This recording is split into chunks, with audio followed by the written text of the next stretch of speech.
mi parte habla sobre el tema de la peritación de daños. Bueno, como ya os he dicho, hace un tiempo llevamos haciéndolo pues, desde el año 90, me parece, de forma reglada, por así decirlo.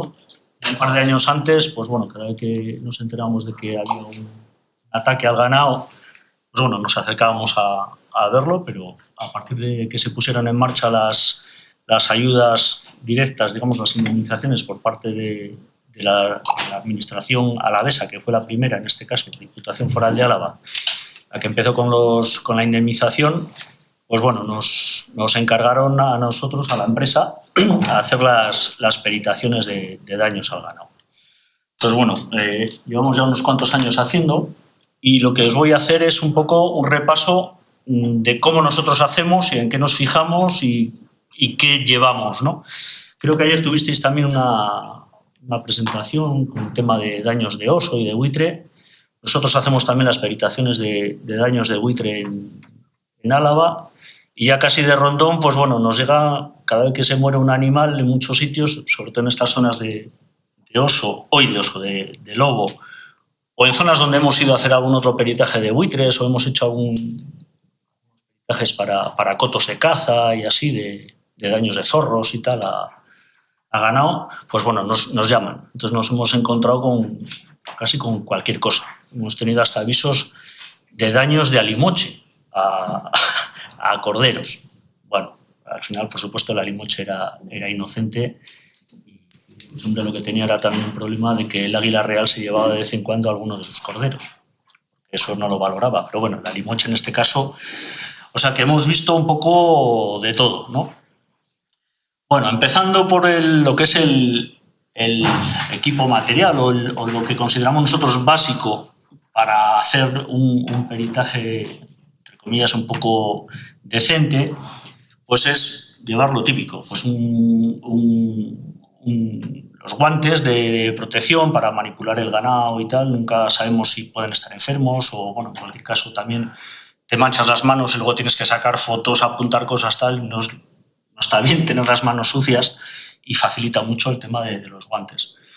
Utilizamos muchísimo bisturí porque es práctico, lo tienes siempre afilado y la manipulación, como luego os comentaré, de los cadáveres, para nosotros es fundamental. Ver la parte interna de la piel, eso a nosotros nos ayuda muchísimo.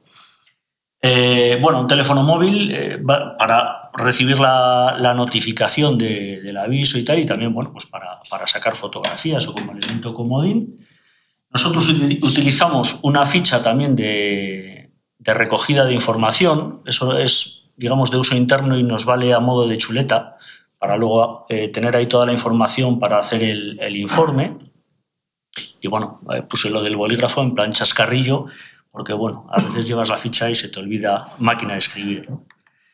Y luego, de forma complementaria, pues nos parece interesante tener una cámara fotográfica, porque aunque, salvo que tengáis un teléfono muy bueno y no os importe a veces pringarlo, luego huelen raro, suelen dar más calidad también de las fotos. Entonces, bueno, compensa llevar un cacharro más si luego te resulta útil, ¿no? Incluso estas pequeñas que tienen bastante zoom, a veces, si no se puede coger al animal, animales que están heridos, pues tipo potros o terneros, que no se dejan acercar mucho, o incluso hasta puede ser un poco arriesgado acercarte por lo protector que pueda ser la madre, porque a veces tienes que medio torear, pues bueno, tener una cámara con zoom o unos prismáticos te puede venir muy bien para leer crotales o para ver un poco las heridas, ¿no?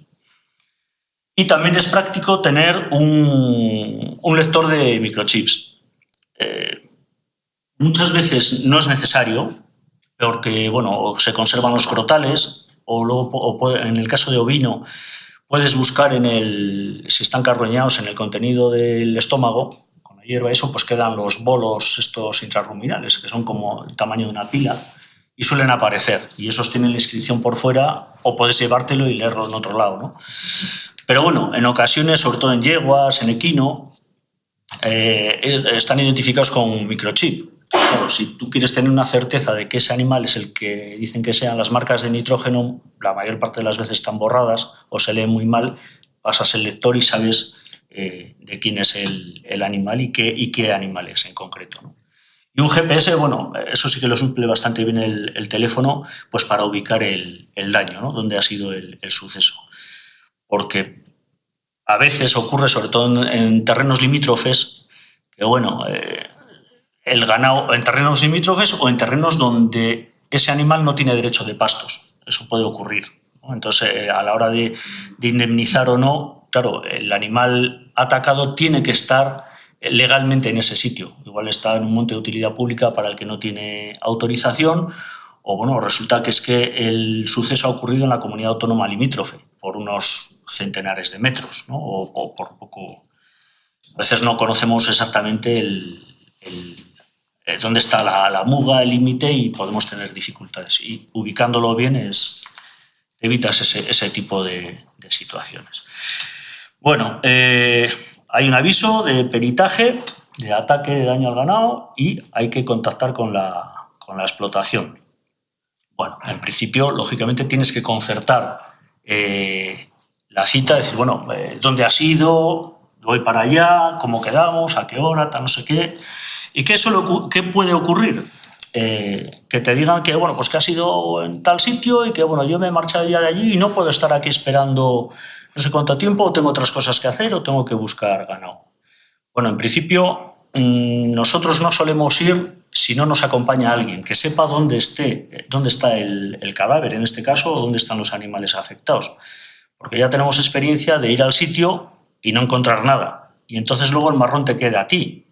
No, yo te dije dónde estaba y tú no lo has encontrado. O a lo mejor tú llegas después de 2 o 3 horas y resulta que se lo han carroñado los buitres, o que... Bueno, entonces siempre tiene que haber alguien. Si no, no vamos. Les decimos que conserven los restos de la mejor manera posible. En las órdenes forales, en este caso, que contemplan el pago de daños, se indica que el ganado afectado, las muertas, básicamente tienen que ser dejadas en el sitio donde se han encontrado y con la mínima manipulación posible. Eso, en el fondo, es casi contraproducente. Por un lado, está muy bien, porque tú llegas al sitio, nadie ha tocado ahí nada y tal, cosa que es mentira, porque ha estado el perro, ha estado el tío moviendo el cadáver, no sé qué, pero bueno, está allí. Y luego hay otro problema, que son los buitres. Bueno, pues al final hay un deterioro de los restos. Lo mejor es, si pueden, nosotros les decimos siempre, es que o tapen el cadáver o los cadáveres, o en un momento dado, si necesitan, o no tienen para taparlo, pues que lo trasladen, que lo suban a un remolque o que lo lleven a otro sitio, ya los veremos, ¿no? Y luego, si es caso, ya iremos al sitio donde ha sido. Entonces, bueno, pues te encuentras desde todas las situaciones, ¿no? Desde el que lo recoge y te las amontona ahí todas, a lo normal es que si pueden, lo vayan tapando, y de esa manera no se te deterioran más los restos. Por consumo de buitre o por exposición también a los elementos, por así decirlo. Si tú tienes el cuero vuelto, como le dé el sol o el aire o tal, se reseca muchísimo y eso se oscurece y, claro, te dificulta mucho el encontrar indicios de traumatismo, ¿no? A veces, bueno, pues simplemente con colocar un elemento así un poco que sea raro, pues evita no hace falta tener una lona grande o tal, taparlo con una chaqueta o con lo que puedan, ¿no?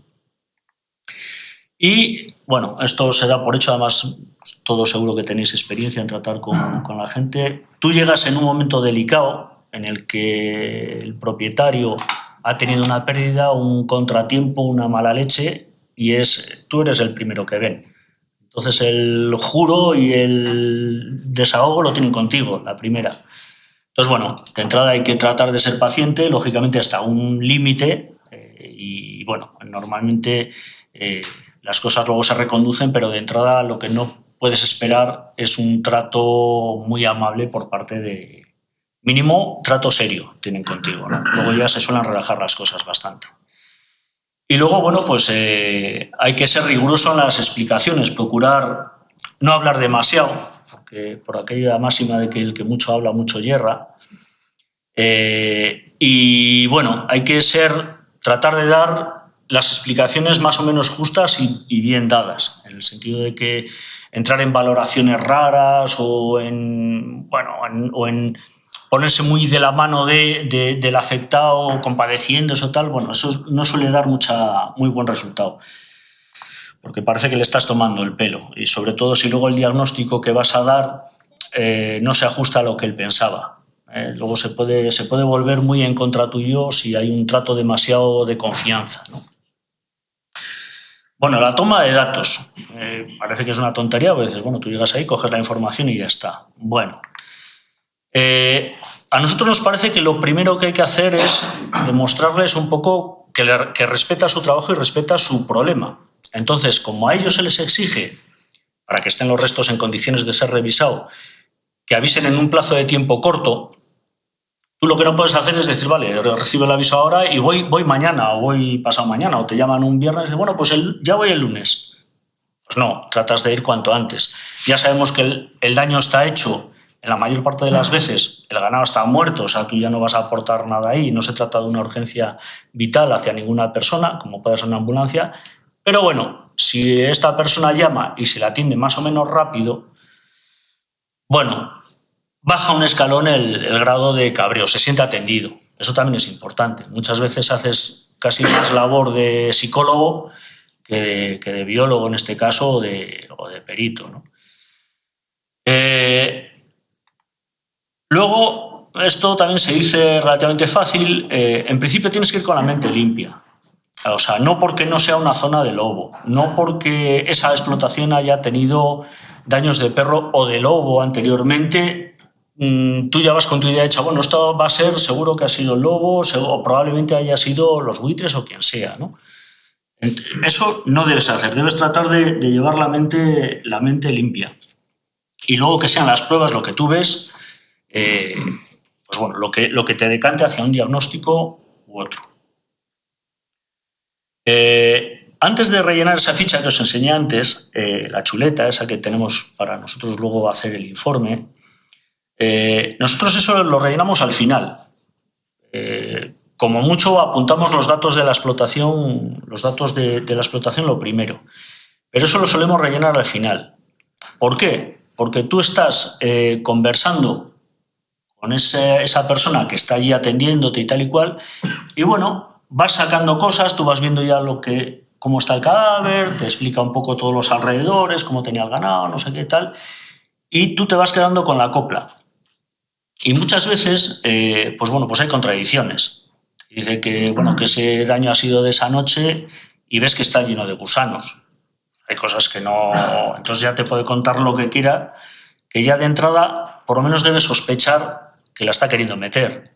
O por lo menos que él no ha estado todo lo diligente en encontrar ese ganado. O a veces es por acción o omisión, ¿no? O sea, es por intencionadamente querer presentar algo que no es, o porque, bueno, él te presenta como que está atendiendo el ganado constantemente y tal y cual, o muy frecuentemente, y luego resulta que igual ese ganado lleva varios días sin atención, ¿no? Pues son detalles que luego te pueden ayudar a resolver. Como ves, hasta ahora casi estoy hablando de psicología, más que... Y luego, bueno, esto siempre que se pueda, si tenéis acceso a los alrededores de esa explotación, a los alrededores humanos me refiero, pues bueno, vosotros conocéis también, cada uno en su zona de trabajo, conoce más o menos al paisanaje, sabe un poco de qué pie cojea cada uno, y a veces pues tienes información de qué ha podido pasar o que si tenía, pues esa vaca, si es que llevaba unos días que estaba mala y tal, y bueno, pues igual piensa que más se ha podido morir y luego la han carroñeado, o que estaba muy débil como para que los buitres, a lo mejor en este caso, o el lobo, pues pudiera cogerla, ¿no? Atraparla porque estaba ya en un estado débil o disminuido, ¿no? En cualquier caso, y también no digo nada nuevo, aunque estéis con otra gente o tal, o recibáis comentarios, bueno, pues hay que filtrar un poco la información, porque igual yo tengo un mal querer con aquel que es el que ha tenido el daño, a veces que tiene el ganado, no sé qué, o ya estaba muerto. Bueno, pues hay que intentar dar credibilidad a lo que pensáis que puede ser creíble, pero no creerse tampoco todo a pies juntillas, ¿no? Están las relaciones personales entre ganaderos, entre vecinos, ¿no? Bueno, el orden, bueno, el caso es que ya hemos recibido el aviso tal y estamos en el sitio con el propietario, la propietaria o la persona que nos acompaña. ¿Cómo solemos proceder? Bueno, pues el orden. De entrada tú llegas, esto es como el CSI, ¿no? Llegas a la escena del crimen. Bueno, pues en principio no toques nada, no manipules más de lo que ya hayan manipulado otros y toma algunas fotos generales para ver cómo estaban los animales. Bueno, a veces se ven luego...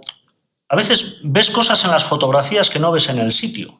A veces por la luz o por el flash, que a veces te desvela cosas que... Bueno, pues... Entonces, bueno, pues puedes ver a lo mejor signos de arrastre o manipulaciones o cosas que no te has dado en ese momento porque, en general, al ser una situación a veces tensa, bueno, pues tú también estás nervioso. Entonces, claro, en ese momento igual no estás todo lo fino que debieras, no solo en la conversación, sino en apreciar las cosas, ¿no? O te dejas llevar por un comentario que te ha hecho, mira, pues ha pasado por aquí o no sé qué, y resulta que luego vas y es que ha sido otro bicho, ¿no? Igual es un rastro de otro animal o... Bueno, entonces, de entrada, coger alguna idea así general que luego tú puedas también en la oficina pues comprobar o poder justificar lo que tú vas diciendo, ¿no? Después sí, después ya colocas los restos como te sea más cómodo a ti para luego analizarlos. Tenemos que tener en cuenta que no vamos a hacer el análisis de esos cadáveres o de esos animales en las condiciones ideales de una sala de laboratorio con una mesa que estás a una altura más o menos cómoda. Bueno, pues generalmente suele ser en entornos de barro, llenos de mierda, hablando mal y pronto, en posiciones incómodas, con mal olor, que igual te está lloviendo, los que tenemos gafas encima tenemos un hándicap superior, no cuento nada ahora con la mascarilla, en fin, unas situaciones deplorables. Entonces, bueno, trata de colocártelo lo mejor posible, procura también a lo mejor tener un cierto orden para luego ir, digamos, analizando animal a animal con orden y con la información, tener información de qué crotal pertenece a cada animal para poder referirte a sus lesiones y tal, o sea, llevar un orden, ¿no? Una sistemática. En campo a veces es difícil de llevar, pero es muy recomendable. Si hay esos elementos de identificación, los crotales o los bolos intraruminales, está bien sacarles una foto, porque fruto de esos todos tenemos errores, tenemos esos nerviosismos y es fácil bailar algún número. Bueno, a veces eso luego puede dar problemas a la hora de asignar un animal a un propietario o, bueno, dar problemas luego en la tramitación. Si tú tienes una fotografía de ese crotal, bueno, pues si has tenido un error tú lo puedes comprobar. O sea, son cosas tan simples como esos detalles, ¿no? Y eso, y llevar un orden. Yo generalmente suelo saco una foto del crotal, saco una foto de la oveja, en este caso, entera, y después ya voy a las fotografías de las partes que a mí me interesan. Y cuando paso a otro animal hago lo mismo, saco primero el crotal y así sé que luego en la lista de fotos que tengo, porque si solo hay un animal afectado, bueno, pues te da igual. Pero cuando hay varios es que luego tienes un cacao que no sabes de qué fotografías de qué bicho ni qué... Entonces, bueno, a ese tipo de cosas me refiero, ¿no? Luego se hace, pues eso, esa necropsia en animales muertos, lógicamente, si están vivos, procurad no desollarlos, porque les es bastante molesto.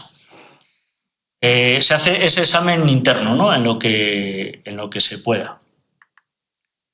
Y en los animales heridos, pues lógicamente hasta donde puedas ver, ¿no? Si tienen heridas externas o si ves que cojean o tal, ese tipo de cosas, pues anotarlas. A veces no se ven lesiones, porque bueno, son golpes o fruto de las carreras o tienen algún mordisco que no, sobre todo pasa mucho en ovino. Si están las ovejas con lana, bueno, pues sí, el lobo tiene buenos dientes y tal y cual, pero a veces se les llena la boca de lana y no llegan a pasar el cuero. Entonces, bueno, pues por fuera no ves nada, pero bueno, ya veremos alguna foto como luego se ven las lesiones, porque por esa fortaleza, ¿no? del animal. Entonces, bueno, pues hasta donde se pueda valorar las heridas.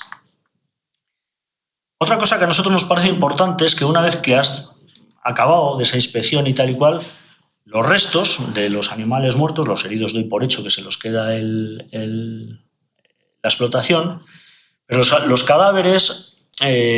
claro, ellos en principio tienen la obligación de deshacerse de los cadáveres, ¿no? De llamar al servicio de recogida, o menos en los lugares donde se pueden dejar a disposición de las carroñeras, ¿no?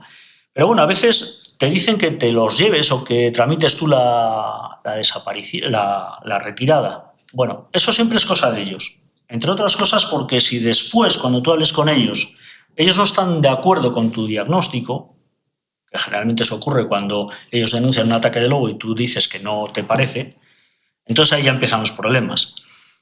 Si tú retiras esos animales, en el fondo a él le has dejado una desprotección.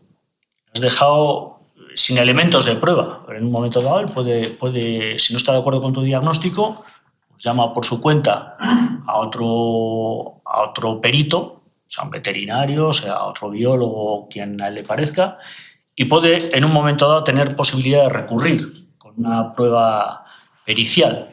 Si tú esos animales los haces desaparecer, encima tú has sido responsable, ¿no? Cuando además esa obligación es suya. O sea, quiero decir, ese tipo de cosas. Y al hilo viene también esto. Hay que informar siempre del diagnóstico que tú vas a dar. Si a ti te parece que es de una cosa, de la otra, o en qué sentido va a ir tu informe. ¿Por qué? Pues por eso mismo. Porque si él no está de acuerdo, pues tiene opción a que antes de que se deterioren más esos restos, pues someterlos a otra inspección, ¿no? Hay equipos que piensan que esto no debe hacerse, porque claro, si tú dices lo que ellos no quieren oír, pues tienes problemas y pueden darse situaciones tensas. Bueno, nosotros pensamos que sí, a corto plazo te liberan de un marrón, pero el mundo es pequeño, te vas a volver a ver probablemente, y si tú no has dicho nada y luego le llega el expediente de resolución de indemnización y le dice que tu informe ha dicho que no es, pues ya tienes el Cristo montado a la siguiente. Entonces, bueno, normalmente nosotros informamos y en ese momento además le puedes explicar por qué. Mira, pues sí, yo pienso que no es por esto y por esto, pues porque este animal no tiene ningún indicio de que ha sido matado, ha muerto, pero tal, o veo que ha tenido una enfermedad, o yo qué sé, o no hay restos, o sea, es que yo no puedo ver, no soy adivino. Entonces, si yo no tengo ni cuero, tengo 2 costillas y tal, pues bien, aquí hay restos de un animal, pero no se ve que ha podido morir, ¿no? Ese tipo de cosas. Y en este caso, aquí igual me columpio, porque cada administración tiene su protocolo. En nuestro caso, como generalmente vamos solos, a la inspección no viene ningún representante de la administración. Nosotros nunca decimos, al no ser administración, nunca le decimos si se lo van a indemnizar o no. Aun en el caso de que, por ejemplo, nosotros diagnostiquemos que ha sido lobo, pero bueno, hay una serie de condicionantes en los que igual sí que cumple esa condición de que ha sido lobo el que se la ha matado, entonces sería merecedor de indemnización, pero no sabemos si está bien con la Seguridad Social, si tiene alguna deuda con Hacienda. No sabemos si ese ganado tenía derecho a pastos ahí. O sea, entonces claro, si tú le dices, sí, va, esto te lo van a pagar, y luego resulta que es que tenía una multa en no sé dónde y no le llega el esto, tú le dijiste que se la iban a pagar. Y dices, ya, pero es que yo además no resuelvo el expediente. Mi cometido es hacer un informe que se lo mando, en este caso, a Medio Ambiente y bueno, y tú por tu lado reclamas vía ganadería que te indemnicen unos daños y resuelven allá, en la administración. Yo no resuelvo el expediente. Entonces, tratamos de separar esas dos cuestiones. Nos parece importante porque a la siguiente vez que tú te vuelvas a ver, coño, pues no me pagasteis el otro día, o pagáis lo que os da la gana. No te confundas, yo ni pago ni no pago. Y a veces, la mayor parte de las ocasiones es que no me entero siquiera cuál es la resolución de ese expediente. Y a veces te sorprendes porque dices, bueno, yo sí que lo hubiera pagado y le ha llegado denegado. Bueno, un caso, por ejemplo, que hubo hace unos años en Álava, pues voy a una anécdota, ¿no? Habían dejado la recría en un prado cerca de un pueblo con un mastín. Bueno, pues resulta que entró el lobo, las ovejas cruzaron el río, estaba el prado sin vallar, cruzaron el río, era vadeable, y bueno, dieron así como una vuelta por los alrededores y se metieron en las vías del tren. Bueno, pues llegó a las 2:30 de la mañana un expreso, bueno, pues 30 y tantas ovejas, corderas, a hacer puñetas y la mastina. Bueno, pues porque quedó alguna oveja por el camino muerta por lobo, entonces, bueno, esas ovejas salieron porque tuvieron una predación. Desde mi criterio personal, cuando llegó la solicitud de indemnización a la Diputación, le desestimaron el pago, porque decían que no, que la inmensa mayoría de las ovejas, o sea, solo le pagaban las 2 que habían quedado fuera de las vías, ¿no? Las otras decían que había sido el tren. Hombre, sí, pero joder, es que esas ovejas entraron en las vías porque venían apretadas por el lobo, ¿no? Bueno, eso es discutible, pero bueno, yo creo que también para una administración tienes que tener una cierta cintura, ¿no? Bueno, pues después de muchas negociaciones, ¿qué tal? Dijeron, vale, bien, como la explotación tenía seguro, dijeron, bueno, pues lo que no cubra el seguro, lo cubrimos nosotros. Bueno, pues flaco favor, porque el seguro tasaba más alto las ovejas que el baremo de la Diputación, con lo cual... Entonces, claro, ese tipo de detalles a veces hace que este sistema de indemnizaciones y tal falle, ¿no? Porque, bueno, el ganadero se dice, sí, cuando tienes una vez un problema, porque se le fastidió la recría ese año, pues te dejan con el culo al aire. Bueno, pues a veces hay mosqueos que tú entiendes que... pero se escapan lógicamente, y más en nuestro caso que somos particulares, ¿no? Por eso lo de callarse. Bueno, ahora llega el salseo. Ahora que hemos tomado todos un café y tal y cual, pues llegan las imágenes más agradables, ¿no? Bueno, en las necropsias, en la inspección de los cadáveres, el objetivo es, como estamos ante denuncias por ataques de lobo, por predación, es ver si efectivamente ese animal que vamos a inspeccionar tiene lesiones asociables a un origen traumático, a un golpe, a un mordisco, generalmente, y no que estén intactas, que se hayan podido morir de una enfermedad o de un rayo, de cualquier otra cuestión de estas, ¿no? Entonces, lo que tenemos que fijarnos es en si hay lesiones o heridas externas, pero también internas, que a veces no son tan evidentes como os he dicho antes. Lógicamente, si hay heridas sangrantes, pues en principio dices, vale, pues este animal está afectado pues por un ataque. A veces, bueno, ya, sobre todo con oso, alguna vez ya me acuerdo alguna picaresca en algún cadáver, ir con una horca, en Somiedo, hace un montón de años, un ganadero cogía una horca y le hacía rayas en el cuero. Bueno, pues para simular los zarpazos de... Bueno, pero vamos en principio a pensar bien del personal, ¿no? Pues eso, si tiene heridas y tal, pues vale, pues estos animales, lógicamente, pues parece que han tenido mordeduras, ¿no? Pues ya vamos por buen camino. Desde nuestro punto de vista, los cadáveres deben ser desollados, al menos en el 99% de los casos. Hay ocasiones en las que no es necesario o el tema de los buitres nos facilita el trabajo, porque te los encuentras limpios. Entonces solo tienes que extender la piel y bueno, es como la nieve, es como un libro abierto, ¿no? Digo eso ¿por qué? Porque como veis ahí en aquella imagen, esa oveja estaba muerta y es bastante habitual, además, lo hemos visto en un montón de veces en el lobo. Y te la encuentras muerta sin ninguna herida por fuera. Bueno, pues voy a abrirle y voy a los puntos un poco clave, ¿no? En este caso voy a verle, lo primero, el lobo suele atacar mucho en ganado menor, en la garganta, en la zona del cuello y atrás. Bueno, pues voy a verle, a ver qué tiene. Miro y al abrir le ves todo el tema de hematomas en el cuello y tal, y le ves que tiene la tráquea rota. Le ha pasado probablemente eso que os decía antes, le ha llegado a la boca de lana y la ha agarrado y ha pegado el tirón, y de ese tirón le ha fracturado la tráquea. Bueno, pues lo que antes no veíamos que hubiese ningún traumatismo, sí que lo tenía, ¿no? Entonces, con el mordisco que tiene, no es muerte natural, sino que la oveja es natural que se haya muerto. Y tampoco nos vamos a cebar y vamos a desollar completamente todos los cadáveres. Aparte que es un curro bestial, sobre todo si tienes varios muertos, pues bueno, en animales grandes pues no te vas a poner a desollar completamente una vaca que te dan ahí las 12 de la noche y no has aportado gran cosa. Pues sueles ir a esos puntos clave. Si veis ahí ese potro, pues bueno, sí que se le veía igual ahí alguna cosilla en la zona ahí de la paletilla y tal, y así como un poco babao, pero no se le veía gran cosa, ¿no? Y al desollar, pues ya veis que tenía... no sé si puedo...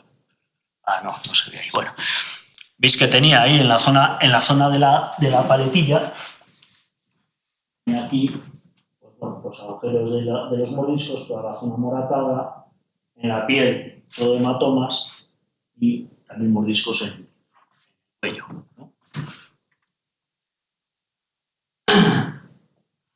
El tema de los hematomas subcutáneos es en lo que más nos solemos fijar, así de entrada. ¿Por qué? Porque se distingue muy bien del resto de la piel. Cuando tú desollas a un animal, normalmente pues, el cuero por dentro tiene un color manteca, así claro, y donde ha habido lesiones en vivo, golpes, cortes, mordiscos, lógicamente, pues quedan los restos de hematomas, de edemas, que son así como cuando tienen aguilla y tal y cual, y los hematomas, que son restos de derrames. Se ven, permiten localizar esos puntos, digamos, donde han tenido las lesiones cuando el animal estaba vivo, porque después de estar muerto tú puedes cortar la piel, puedes clavarle lo que sea, que le harás agujero, pero no va a haber sangrado porque no hay circulación sanguínea tampoco. No se generan cuando están ya muertos y luego, si se conserva la piel, son reconocibles después de que hayan comido los buitres. Porque hablo de buitres porque básicamente son los que suelen carroñar cuando amanece. Claro, son los que primero suelen llegar. De hecho, muchas veces los ganaderos localizan los cadáveres porque han visto antes a los buitres, ¿no? Ahora se ha llegado a la otra psicosis de que cuando ya ven buitres comiendo un cadáver es que han matado los buitres a ese animal. O sea, hemos pasado un poco con esa paranoia, ¿no? Y a veces ocurre, pero otras veces no. Entonces, como veis aquí, en este caso, la oveja la habían comido los buitres, pero bueno, se ve claramente en la zona de la garganta, entonces la oveja así por abajo, pues tiene los mordiscos, aunque no haya ningún órgano, aquí también se ve otro moratón. Esta es la parte de atrás de otra oveja, y si veis aquí, en el borde, esta es una situación un poco ideal porque muchas veces los restos del contenido del rumen y tal, pues manchan toda la zona trasera y bueno, se prepara un chocolatal bastante bueno que tienes que andar rascando un poco con el bisturí para poder limpiar y ver esos hematomas, ¿no? Otra cosa en la que te debes fijar es en el entorno un poco, ¿no? Porque a veces también se dan casos de que, bueno, se mueven, ver qué hay alrededor. Los manuales, los pocos manuales que hay, o que yo he encontrado, americanos y así, dicen que, claro, que tú encuentres indicios de un predador en el entorno de un lugar donde ha habido una predación o un cadáver, no quiere decir que ese predador haya matado a ese animal. Puede haber ido a carroñear o que ha pasado por ahí simplemente, ¿no? Pero bueno, son todo elementos que tú puedes ir uniendo. Un ataque de buitres, lógicamente, si tú llegas allí y está un cadáver completamente consumido y no hay plumas ni excrementos de buitre, pues difícilmente puedes asociar, ¿no? En el caso del lobo, pues bueno, tú puedes buscar huellas, ¿no? Rastros de huellas, con todas las dificultades, como antes decía Mario, ¿no? De poder asignar a qué especie es, un pastor belga o un pastor alemán. Vamos, me apuesto lo que queráis, a que no hay hijo de madre que distinga entre la pisada de un lobo y la de un perro de este tipo, ¿no? Entonces, bueno, pero bueno, si tú más o menos ves, en este caso la oveja estaba al lado, encima de esa foto un poco llamativa, ¿no? Con la sangre de la oveja y tal, o sea, que es reciente también, te da información. Si hay excrementos en el entorno que tú puedas asignar al lobo, pues si ha habido un ataque aquí y aquí te lo encuentras, o en el entorno donde ha habido consumo, porque si ellos tienen posibilidad, el lobo mata para comer, aunque pueda matar muchas cabezas, especialmente en ganado menor, se pone con una moto, mata, y si puede, de alguna come. El perro normalmente no. Y a veces encuentras excrementos donde han comido, ¿no? Si han estado ahí un tiempo, pues les ha dado tiempo a... O también en las alambradas, pues tú puedes encontrar pelos puedan indicar un poco pues, que al menos ahí ha habido algún animal de estos, ¿no? Si los encuentras, si son de zorro o tal, pues a lo mejor puedes pensar que ha habido ahí un carroño posterior de zorro o alguna cosa, ¿no? También ayuda esa situación general, lo que os decía aquí, por ejemplo, está el cadáver de una oveja que la habían tapado, como les habíamos dicho tal, y veis aquí la marca de arrastre. El ganadero no había tocado esto. Como veis está la pendiente en este sentido. Bueno, pues aquí hay un reguero de sangre de ese animal arrastrado. Luego os diré por qué. Es importante. Aquí están las huellas esas de sangre. Te tienes que fijar un poco en el entorno. ¿Ves dónde? Aquí había un follón de huellas y de marcas de la oveja y del lobo en este caso. Aquí la había comido aquí a un lado, restos de lana. En este caso, pues bueno, esto pasó dentro de una finca que estaba vallada y aquí encontramos una gatera en la que, bueno, no había huellas porque estaba el terreno duro, pero había pelos ahí, entonces, de lobo. Entonces, bueno, pues mira, por ahí entró. O sea, vas hilando un poco ese tipo de información. Y esto no es que sea la chantrea, pero bueno, como veis, no tenéis que dejaros influir porque tengan que ser sitios remotos, ¿no? Esto no es Manhattan ni mucho menos, pero bueno, es un pueblito pequeño, se llama Mioma, tiene nombre de cáncer además, el pobre, y bueno, viven pocos vecinos, pero bueno, hubo un ataque y había como no sé si 8 o 10 ovejas en el entorno del pueblo, pues bueno, tripa arriba todas, ¿no? O sea y es que no hay perros tampoco en el pueblo, o sea que era una cuestión, estaba claro. Bueno, pues una vez que os hacéis idea un poco de lo que hay, también en este momento habéis estado hablando con el ganadero, no sé qué te está contando, que bueno, había dejado las ovejas aquí y para allá, bueno, todo eso lo vais asimilando, pues vais a fijaros un poco en los patrones, ¿no? Las características. Esto no es una ciencia exacta, pero bueno, hay casos muy claros, patrones muy claros que puedes asignar al lobo, patrones muy claros de perro, y luego hay, bueno, pues esas zonas de sombra, de grises, que bueno, que tienes dudas. Y a veces eso ocurre. Hay lobos que matan mal, por así decirlo, que matan con poca pericia, y perros que matan muy bien, que son capaces de matar como un lobo, por así decirlo. Vamos a profundizar en ese patrón lobo. Pocas mordeduras, pero en sitios vitales, por así decirlo, en sitios donde, digamos, donde el balance entre esfuerzo y beneficio es máximo. También tiene sus fallos, pero en general, pues eso, suelen morder 1 o 2 veces, o sea, en 1 o 2 sitios, suelen, como decía antes, si veis, la zona delantera, la garganta del ganado a menudo es muy habitual y atrás. En sitios vitales. El lobo mata para comer, eso grabároslo a fuego. Otra cosa es que no se le deje, porque eso que se dice, y es verdad, que el lobo mata mucho, que puede matar, se ceba y tal, sí, pero porque se pone como una moto, porque ese comportamiento de huida del ganado, pues es como los perros, cuando lo echas a correr o cuando pues más van, ¿no? Hasta que...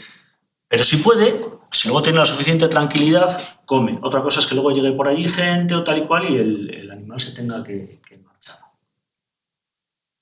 ¿Veis aquí? Bueno, empieza esta zona, luego hablaremos, le suele gustar bastante, pero en este caso, si le contáis las patas, tiene 3. Bueno, pues es que se han llevado una de ellas y estaban recientes. O sea, suele comer. Los perros no suelen comer.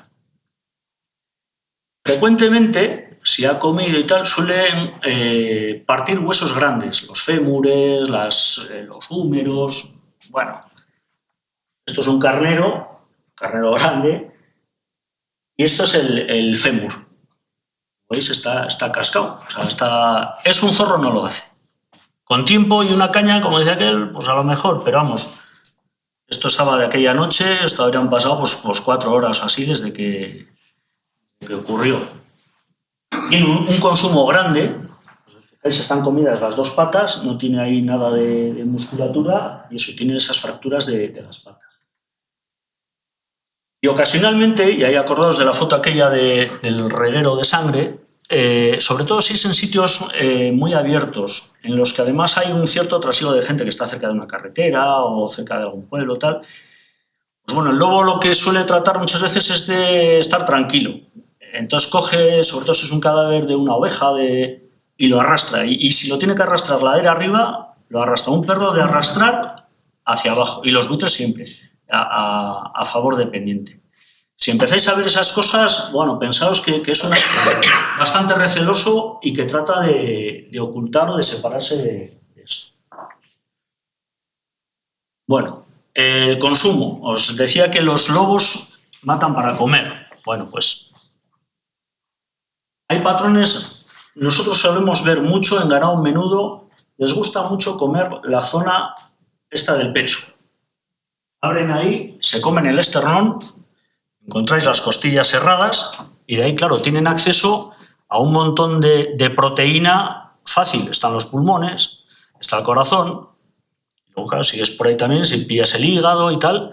Pero vamos, de entrada, el contenido de la caja torácica ellos lo abren en un boleo y tienen acceso a mucha carne, digamos, a poco precio, ¿no? Otras veces lo que hacen es eso, pues, como os he dicho, se llevan una pata, se llevan un trozo. Están en un sitio así un poco tal. Esto, cuando yo llegué a ver esta oveja, estaba caliente todavía. Estaba el ganadero que alucinaba en colores porque decía, joder, esto parece que lo ha hecho un carnicero con un cuchillo. Claro, él la había encontrado 1 hora antes que llegué yo. Pues claro, estaba reciente. Dice, si es que estaba sangrando, si es que estaba el ganado todavía revuelto, estaba... Bueno, pues lo hacen enseguida. Como que has cogido un cuchillo y te lo has llevado. Suele haber eso, las fracturas de huesos grandes. Aquí ya habían estado los buitres, pero si veis esto es una cadera, la parte de atrás, está cascado, está roído. Los buitres es como que coges un cuchillo y vas limpiando de carne el hueso. Lo dejan intacto. Mientras que los cánidos, los que tienen dientes, machacan. Esto, como veis, todos los huesos de atrás de la cadera estaban roídos. Esto es un fémur de un potro. Es que esto es de este pelo. Bueno, pues también estaba bastante reciente. Habían pasado los buitres, pero era de unas horas atrás. Esto es lo que os decía, un costillar sin el esternón, sin el hueso este que cierra la caja torácica. Si os fijáis, el borde de las costillas también está como esto, está mordido. Los buitres, si estaréis hartos de ver carcasas, pues eso, lo dejan todo cerrado y perfecto. Como mucho igual se puede soltar alguna vértebra, alguna costilla, pero bueno, se ve entera, está redondeada. Y esto es un ternero, también con todo el costillar abierto, y esto estaba así tal cual, aquí no habían entrado los buitres. O sea, si tú ves esto, piensa que hay varios lobos ahí, ya no solo que haya un lobo. Estaba, pues un ternero de estos pesará fácilmente 30 kilos. Si tú quitas ahí, descuentas los restos esos, pues igual se han comido 20. Eso, el otro mucho sueño para un adulto, en este caso mucha comida para un solo lobo, ¿no? Hay otro tipo de información que puedes sacar. Ahora os voy a poner algún ejemplo.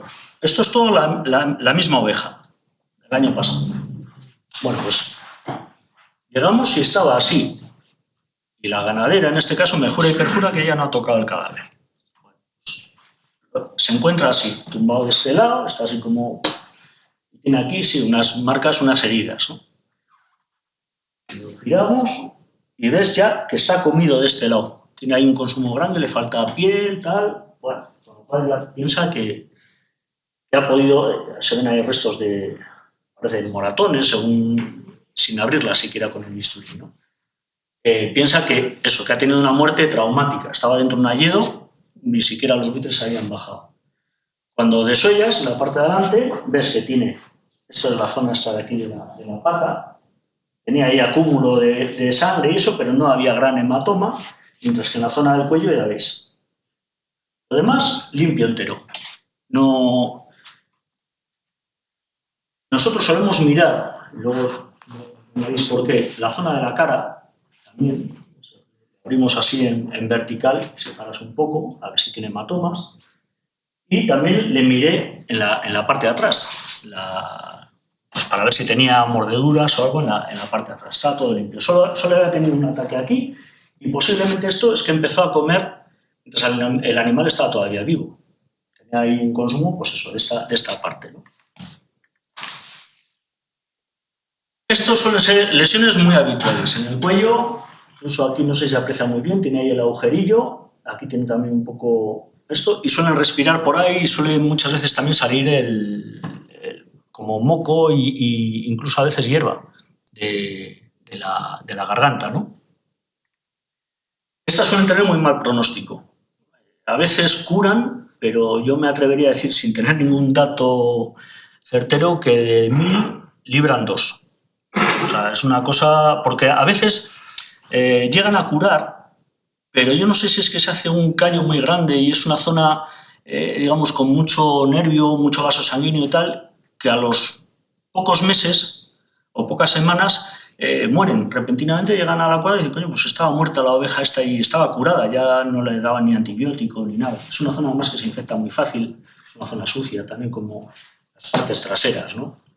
Bueno, generalmente estas las solemos valorar como irrecuperables, salvo que desde la explotación tengan un interés grande, porque es un animal de mejora genética, porque está preñada, que bueno, pues a ver si libra ahora, si le faltaba una semana para parir, pues a ver si la aguanto y por lo menos tengo el cordero. Bueno, pues salvo ese tipo de situaciones solemos valorarlas como irrecuperables.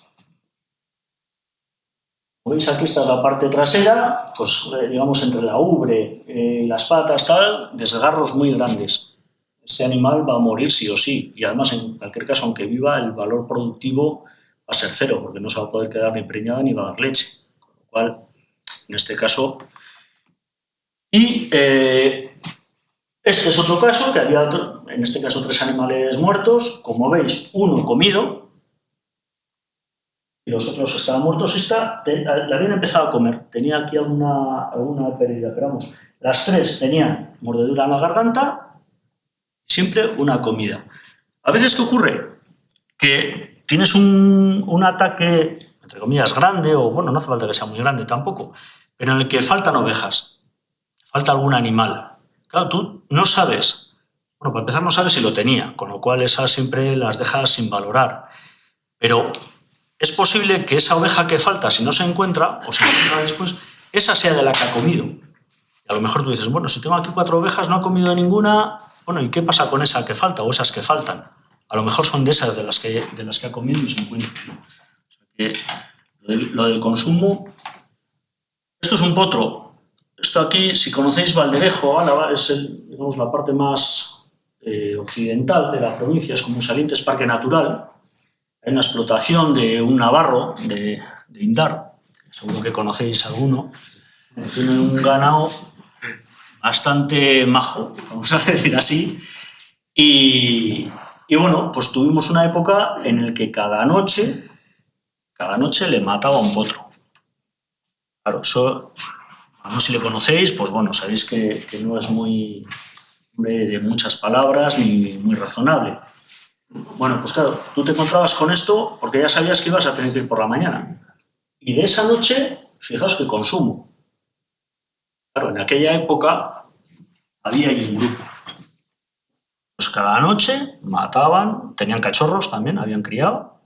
Claro, pues mínimo estás hablando con los cachorrines y tal y cual, pues igual estás hablando de mínimo 2, 3 lobos adultos y los cachorros. Eso necesita comer y para ellos eso es el paraíso. Un montón de ganado y estos incluso llegaron a poner, dicho así de rondón, tenían ovejas de estas de desvieje y tal, que las dejaban fuera por la noche para ver si mataban ovejas y no mataban potros. Bueno, pues es que daba igual. Claro, tú llegabas allí por la mañana y es que no tenías discurso. Y decías, joder, es que es verdad, ¿no? ¿Y qué quieres que te haga yo? Sí. Esto es un potro que al día siguiente de matado estaba así. Claro, esto también, este potro, si os fijáis, no tiene esternón, totalmente desmembrado, estaba como en una sala, en un espacio como esta sala más o menos, aquí está reunido. Bueno, pues también son sitios donde hay unos cuantos lobos. Eso es una yegua en la que en ocasiones es bastante, sobre todo en ganado mayor, es bastante habitual encontrarlos heridos, sobre todo si son animales adultos. Y si veis, bueno, aquí ya le habían echado este spray desinfectante, pero bueno, tiene, aquí como en el corvejón, tiene una mordedura grande. Esto no lo hace cualquier animal, porque de entrada te arriesgas a que te suelte una cola de yegua que te manda para... Entonces, bueno, muchas veces también ocurre en yeguas, sobre todo, o en vacas adultas, que luego les ataca, pero porque han estado defendiendo a las crías. Y a veces también en esa defensa son víctimas colaterales las crías, que se llevan un pisotón o se llevan... A veces también eso luego se ve, ¿no? la foto como la que tenía antes Mario, ¿no? Este animal, claro, este ternero, este potro tuvo que ser sacrificado. Claro, tú cuando estás, como ves, tenía arrancados los dos jamones. Claro, pues tú llevas con esto, pues ¿cómo va a estar el propietario? Pues está que trina, normal. Y son muy habituales estos. Estos, si veis esto así en potros, es muy habitual, ¿verdad? Así tienen como, visto un poco de lejos, es como si fueran casi cortes, pero son mordeduras. Y esto es muy de lobo, mucho. Muchas veces les tiran ahí, claro, luego llega la yegua, espanta, pero es muy habitual eso. Aquí tenía también más superficial, pero sobre todo este tenía en esta pata, y esto se ve bastante bien con prismáticos también. Por eso que a veces, una cosa es la teoría, de decir, sí, le miras bien las mordeduras y tal, y otra cosa es que se deje acercar. Este otro. Bueno, esto es una vaca, estaba así. Bueno, pues al abrirla, te das cuenta que en el ojo no tenía nada, que a veces piensas, por meter también algo de buitre, que han podido picarla estando viva, en el ojo y tal, pero no tenía nada, y sin embargo tenía un gran follón pues aquí en la zona delantera. Tenía mordiscos, tenía los agujeros. Eso es un ternero también que estaba comido, tenía ahí hematomas. Y esto, como habíamos visto en los potros, pues también los terneros, este tenía ahí una mordedura que además, como le habían tardado algo más en tratar, era verano, pues bueno, estaba ya gusanado y estaba bastante deteriorada, estaba infectada. ¿Heridas de agarre a ganado mayor en la boca o en la nariz? A veces ocurre, pero no es lo habitual. No es lo habitual. Tú piensas que delante tiene mucha defensa. Entonces, bueno, normalmente en ganado mayor suelen ir más atrás. Y luego además, las vacas, el vacuno tiene un cuero que si alguna vez tenéis que desollar, vais a gastar, si lleváis bisturí, igual un par de hojas o tres. Es gordo y enseguida, vamos, es que eso es casi... Ya, sí, en el hocico, no. Ahí piensa igual más perro. Bueno, siempre lo más probable, ¿eh? O sea, no... Pues cuanto más viejo me hago, que me ocurre cada día, me hago más viejo, soy menos categórico. Porque a veces, joder, dices, bueno, esto no puede ocurrir, como no pasaba lo de los buitres. ¿No? Dices, ¿cómo van a atacar los buitres a ganado vivo? ¿Son carroñeros? Pues es que ocurre. Y jabalíes que también matan ovejas. Eso lo han visto estos ojos. Pues bueno, pues ¿que es menos frecuente? Claro que sí. ¿Que muchas veces necesita que haya unas condiciones especiales de debilitamiento y tal? Pues sí. ¿Pero que han matado estando vivo? Sí. O sea que, bueno, a veces... Pasamos ahora al patrón perro. El patrón perro, si antes decíamos que el lobo eran pocas mordeduras y certeras, el patrón típico de perro es que revientan el ganado. O sea, encuentras mordeduras, esta además que estaba esquilada, bueno, pues tenía así en el cuello, tenía aquí, veis todos los mordiscos y zarpazos atrás, del otro lado estaba parecido, o sea, reventado. Son muy características las mordeduras en orejas, en la cara y en las patas. En la cara me refiero a esto. Las agarran de frente. Un lobo normalmente no agarra ahí. Las orejas. Tú si llegas y ves al ganado sin orejas o con una oreja comida tal y mordiscos en las patas, en la parte baja de las patas, empieza a pensar que son perros.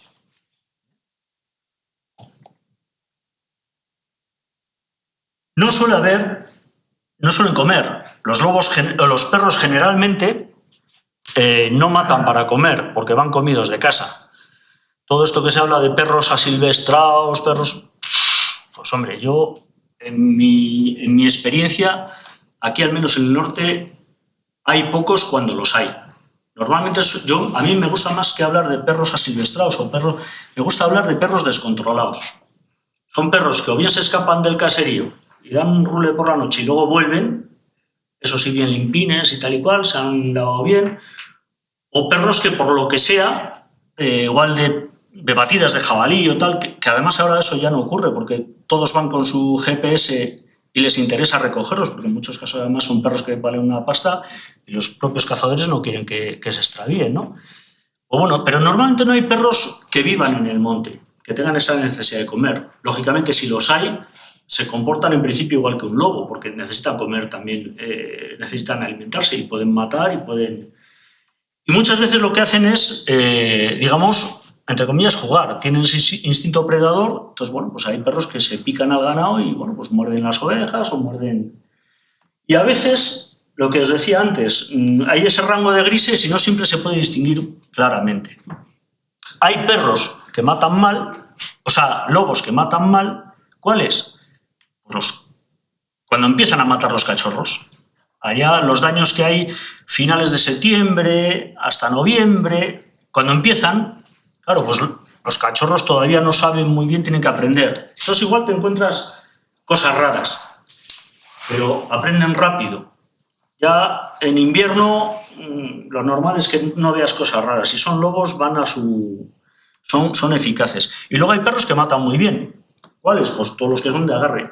Las batidas de jabalí, los que tienen de agarre de ganado, sobre eso, por ejemplo, esos que os decía de Villano de las Encartaciones, que precisamente son perros que están seleccionados para agarrar ganado vacuno, sobre todo las monchinas, eso, las agarran del hocico y las inmovilizan para que luego vayan a... Son vacas que están tipo Betisu y estas que son medio silvestradas, ¿no? Medio, tienen un poco manejo a la mano y los utilizan para eso. Eso sí, eso suelen agarrar del hocico. Entonces, por eso, a veces piensa mal cuando eso.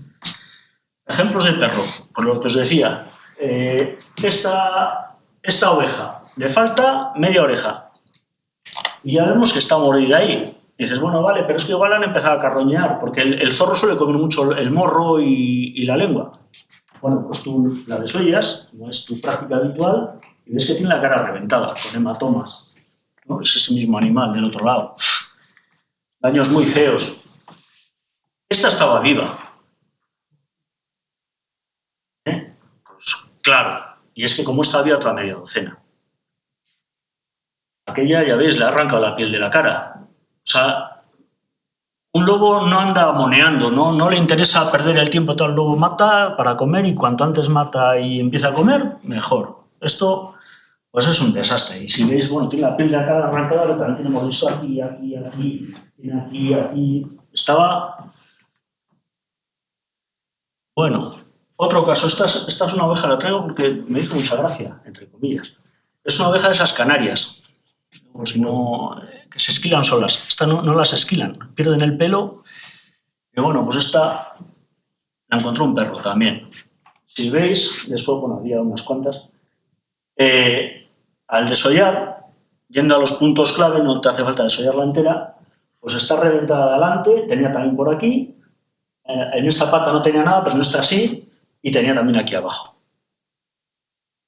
Entonces, bueno, y aquello es un carnero. En principio estuvimos un poco dudando hasta que llegamos a este carnero, porque los otros eran... había pillado un rebañico pequeño de carneros que tenían en un prado y bueno, pues este era el que estaba muerto, los otros estaban solo mordidos y claro, eso no vas a desollar. Bueno, pues este por fuera se le veía que sí que tenía algo así en la zona del cuello. Desollar ves que tiene una mordedura importante. Luego por fuera, bueno, ves que están los testículos, también le han mordido ahí. Y bueno, aquí tiene un poco ensangrentado, pero cuando desollas ves que tiene toda la pata delante y atrás, las dos. Bueno, los testículos no los desollé, pero vamos, ya está claro que también es un patrón muy indiscriminado. No había ninguno comido, este no estaba comido, les faltaba otro, pero que sabían dónde estaba porque le oían, pero no podían entrar a cogerlo. En fin, que tienes que ir, y era una zona en la que en principio no había lobo. En principio, pero claro, siempre hay la posibilidad de que alguno de estos dispersantes o flotantes, pues bueno, lleguen ahí, ¿no? Y son imprevisibles, ¿no? Hay sitios donde aparecen por primera vez. Y así como al principio, cuando hay daños en un sitio donde a priori no hay lobo o no lo ha habido en mucho tiempo, al principio casi todo el mundo lo niega. Dice, no, o sea, aquí no hay lobo, tal. Cuando ya se constata que hay lobo, porque lo han visto, porque se ha matado uno, porque... automáticamente ya el resto de daños que se generan ahí son todos de lobo, y eso tampoco es verdad. Entonces, bueno, por eso lo de ir con la mente limpia. Y como os he dicho, no es una ciencia exacta, hay veces que no te queda más remedio que no concluir, no asignar, decir, bueno, no porque tenga heridas traumáticas va a ser de lobo o de perro. A veces no sabes cuál de los dos puede ser o si es. En este caso, este fue un potro recién nacido, la madre todavía no había expulsado las parias, la placenta, y llama al ganadero porque se lo han matado los buitres. Bueno, pues llegas allá y te encuentras con el bicho intacto. Lo abres. Bueno, te encuentras con un gran follón, todo lo que es la parte de adelante y así en el... Bueno, pues te pones a mirar y aquí, esta zona, le des 2 agujeros en la piel, que son, claro, de los caninos, en su correspondencia con el tejido de abajo, grandes hematomas subcutáneos. Hombre, pues los buitres, hasta donde yo sé, no tienen dientes, ¿no? Ya empieza a pensar... Miras, aquí esta parte de adelante también tenía marcas de mordedura. Tenía aquí en el cuello y aquí. Bueno, pues ¿qué tiene aquí? Si es que tiene como un rasgado grande en el músculo y tal, también tenía hematomas. Bueno, desde luego, los buitres no habían estado allí porque tampoco había indicios de plumas ni nada. Tiene marcas de dientes. O sea, ha sido un cánido. Un cánido grande, porque es un potro y estaba la madre allí, la igual le trataría de defender. Pues bueno, estas heridas y esas son compatibles con el cánido, pero esta nos inclinamos a pensar que ha sido en la propia defensa esa cría, está recién nacida. La yegua está nerviosa, patea por ahí y tal, y le ha pisado. Bueno, pues esa película te parece... Tú tienes que ir a algo que la hipótesis más probable o lo que te parece más razonable, ¿no? Ahora, decir si ha sido lobo o ha sido perro, yo ahí ya no sé. Y como, digamos, el informe tiene que ser como una especie de... Yo siempre lo comparo así, como un acta notarial. O sea, tiene que ser objetivo, tú tienes que decir lo que ves y argumentar lo que ves. No es decir, no, mira, esto, como decía Gila, soy Sherlock Holmes y ya está, y es mi diagnóstico porque soy un experto de la leche. Pues no, tú tienes que justificarlo, ¿no? Entonces, en este caso lo dejamos como de cánido sin más, ¿eh? Esto además ha sido en Vizcaya, y en Vizcaya pagan los daños de lobo, en el mismo decreto, los daños de lobo y los de perros descontrolados. O sea, que en este caso iba a percibir la subvención. Hay también casos en los que no hay predación, aunque haya heridas. Bueno, en este caso llama el ganadero, que además es guarda, era guarda rural. Bueno, tiene unas pocas cabras y se las encuentra así, y encontró, no sé, 4 o 5. Oye, pues ha podido matarlas el lobo. Bueno, pues tú las abres y encuentras postas. Hombre, pues hasta donde yo sé, les cuesta apretar el gatillo a los lobos, ¿no? No tienen este juego bien... Claro, pues bueno, luego ya encontramos las vainas y bueno, pues un mal querer, ¿no? En este caso, esto es una yoga, no se ve muy bien, es una yoga de montura. Son unos compañeros vuestros de Vizcaya, tenían servicio nocturno, dijo, se encuentran en una pista un rastro pues, de casi medio kilómetro de sangre, sorretón, y luego esta yegua muerta. Y tenía herida en el cuello. Bueno, pues llamaron, fuimos, después de mirarla, abrir y tal, ¿qué vemos? O sea, aquí una herida, así como muy ovalada, un corte. Bien, pues luego, hablando con otro, pasaron por allí unos ganaderos y dijeron, sí, pues es que vimos ayer a uno que es un pieza, con el que tenía problemas el dueño de la finca, pues bueno, con un perro villano de estos, que le habían visto a él a caballo con el perro, pues claro, esta tenía heridas también en el hocico. El perro había enganchado la yegua y este le había metido la navaja. Claro, el otro decía, bueno, pues ya sé por qué, el dueño. Dice, ya sé por qué, sabiendo que estaba este, pues porque me cerró el prado y no me dejó entrar. Y le dije, oye, ábreme la alambrada. Y no me dijo que no, pero este es el recado. Pues medio rural tiene esas cosas, ¿no? Relaciones, no todo es idílico. Por este caso, dices, bueno, pues Es un aviso, pues un cadáver de una oveja, tal. Bueno, pues tú vas y ves que lo que tiene es lengua azul. Este animal ha muerto de enfermedad. O sea, ese tipo de cosas hay que fijarse un poco. Por eso a veces el saber pues, cómo está la explotación o cómo está el tema sanitario, ¿no? A veces en terneros eso es muy habitual también que tengan diarreas víricas. Pues a veces, pues fíjate, ver cómo tiene las patas, si están muy manchadas, pues hombre, a lo mejor es que ese animal pues, no lo estaba pasando muy bien, ¿no? Y bueno, pues para acabar, bueno, no sé si tenéis alguna cosa que podemos hablar. Para acabar, pues os quería presentar así un poquitín cómo está el tema en el País Vasco. El País Vasco, digamos, es comunidad autónoma, pero las competencias, el marco normativo en general es de la comunidad autónoma, pero las competencias en la gestión las tienen atribuidas las diputaciones. Cada diputación es foral y es la que aplica la normativa, ¿no? En este caso, pues para el tema de los daños de lobo, hay dos decretos. El de la Diputación de Álava es del año 2008. Ahí no se ha actualizado tampoco baremo, ni no sé, antes hablando que el antiguo, este tampoco es muy reciente. Y solo contempla los daños de lobo. En Vizcaya han hecho como un batiburrí, han mezclado también, o sea, incluyen no solo los daños de lobo, sino también los de corzo a los cultivos y los perros y tal, ¿no? Vizcaya lo actualiza más o menos todos los años, que bueno, este año todavía no lo tienen actualizado porque han cambiado la competencia, antes lo sacaba Ganadería y ahora creo que lo han pasado se va a tener que hacer cargo Medio Ambiente por esas cosas internas, ¿no? Entonces, bueno, desde el año 99 se pagan los daños en Álava y un poco más tarde, en el 2002, empezaron en Vizcaya. Nosotros eso, pues llevamos ahí desde el principio de los tiempos en esta historia involucrados, ¿no? en estas cuestiones periciales. ¿Dónde se paga? Vamos a ver, o dónde está viendo los avisos. Está la Comunidad Autónoma Vasca.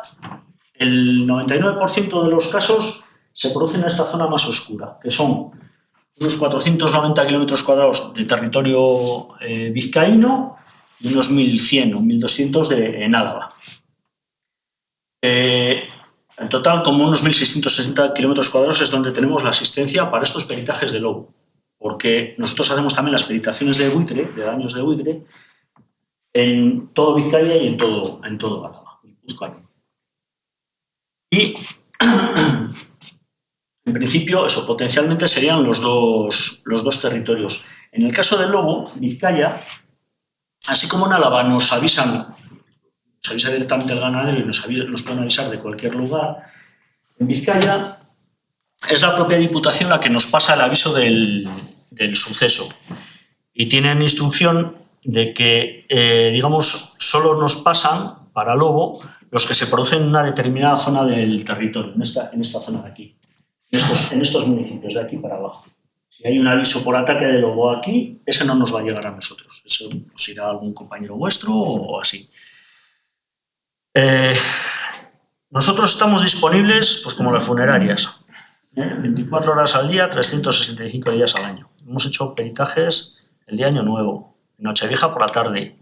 Afortunadamente de noche, bueno, y de noche hemos hecho también, a las 11 de la noche, a la luz de la farola también. O sea, las situaciones son de lo más variopinto y de lo más variado, ¿no?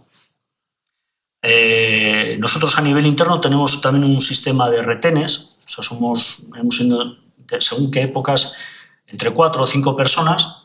Ha habido épocas que hemos estado solo 2 y ha sido más complicado. Pero bueno, tenemos para los fines de semana y festivos y eso, pues bueno, nos vamos turnando y así es todo mucho más llevadero. Eso, hay épocas, sobre todo con el tema de buitre. Los de buitre, lo grueso de los daños son en primavera, que es cuando se producen los partos del ganado mayor. Y bueno, ha habido días de tener 3 y 4 avisos en esa superficie realmente pequeña. De lobo es difícil. El lobo, digamos, los peritajes de lobo son más agradecidos, entre comillas, en el sentido de que el aviso se suele producir por la mañana, o sea, cuando viven las personas, y te avisan pronto, porque han visto los buitres y tal y cual, entonces vas. Los buitres, claro, te pueden avisar a cualquier hora del día, porque se pueden producir muchas veces por la tarde o... Entonces, bueno, son más anárquicos. Los de luego, en ese sentido, son más ordenadicos. Entonces, nosotros, bueno, el procedimiento, por plantearoslo así un poco en esquema, en las explotaciones, una vez que detectan el suceso, pues vía teléfono oficial, como os decía, en Vizcaya, tiene un sistema de estos de atención a la ciudadanía. Es un teléfono que antes atendía lo que le llamaban base gorría, eran guardas dependientes del Departamento de Agricultura, pero ese servicio ahora lo han quitado. Eran también los que coordinaban el tema de extinción de incendios y tal, y había 24 horas alguien allí. Ahora no. Sí, ya.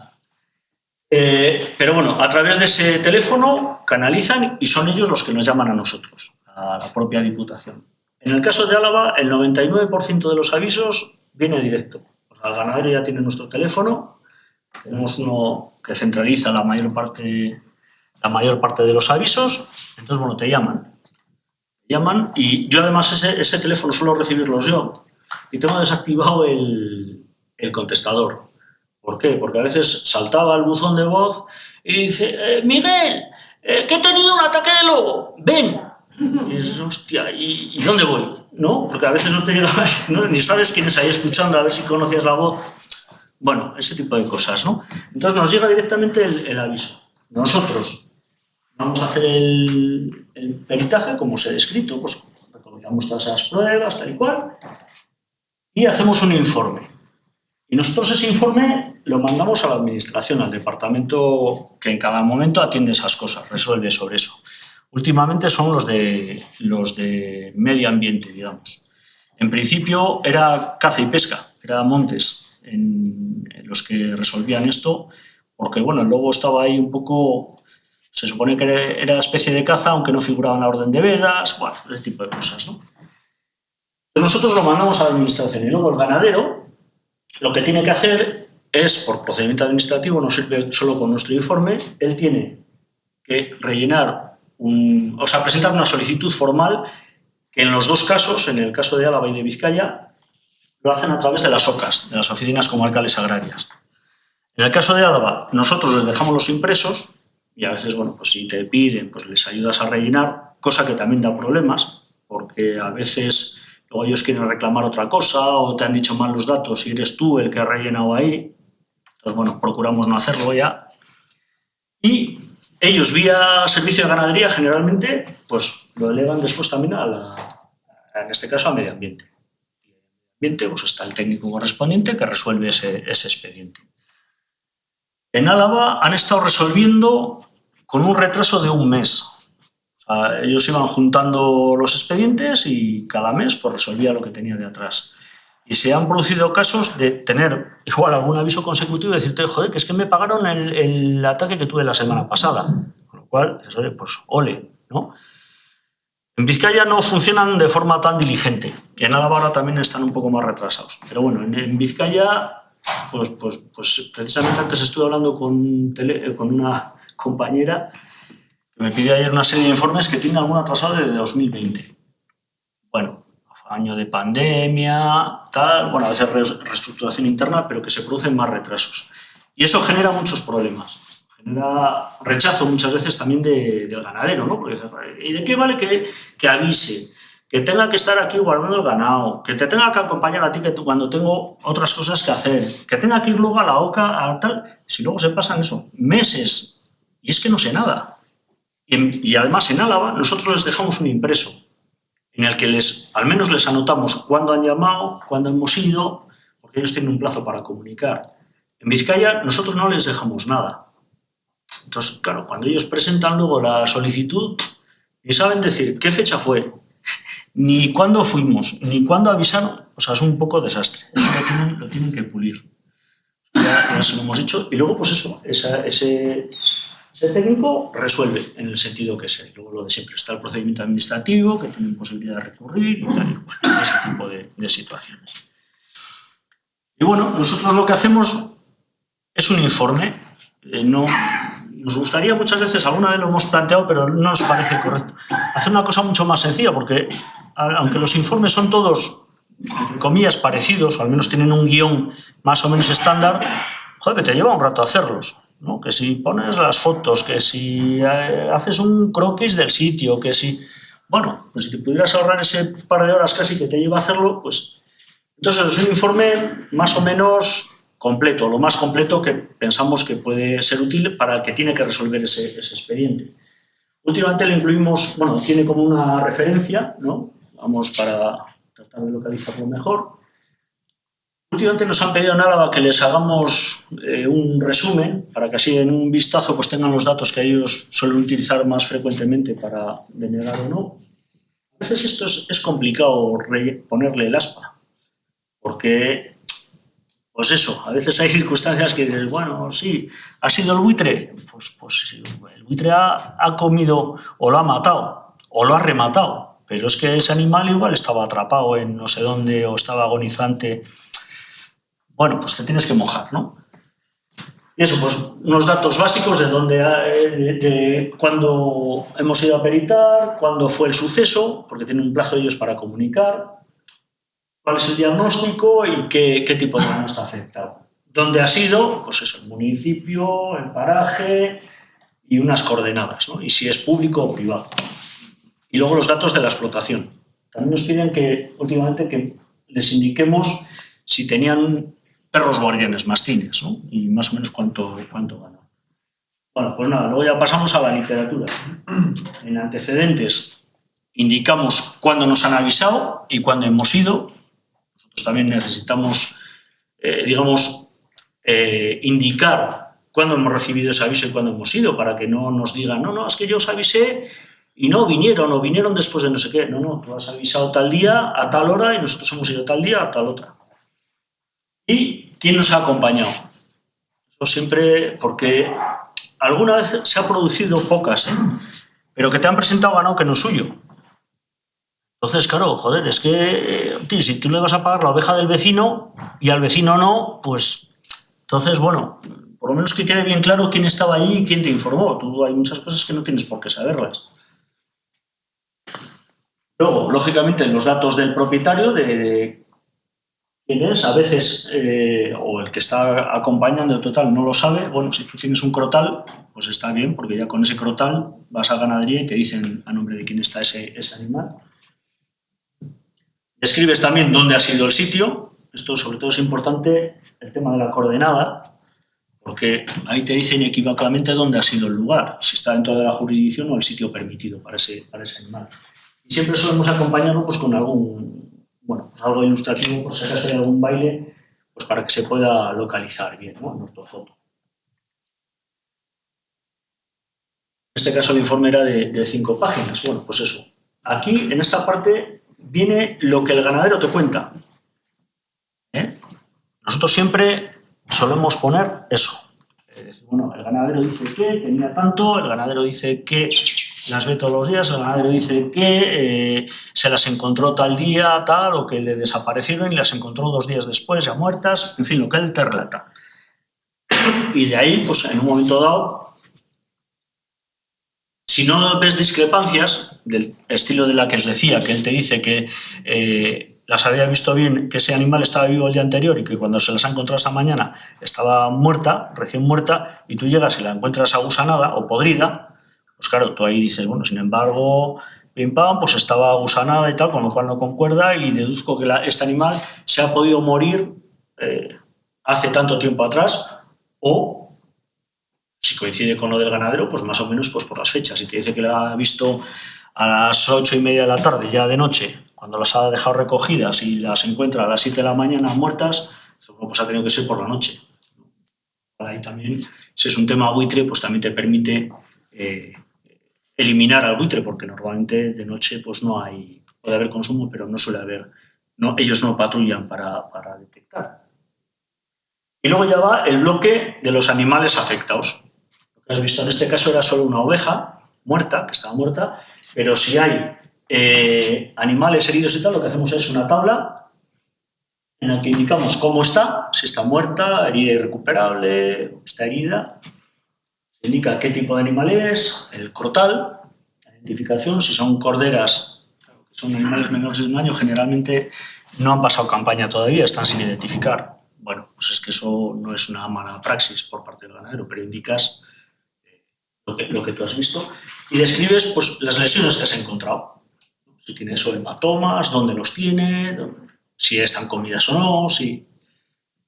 Y siempre adjuntas fotografías, pues eso, que refrenden lo que tú estás afirmando, ¿no? Pues bueno, que describan un poco cómo estaba y lo que has encontrado.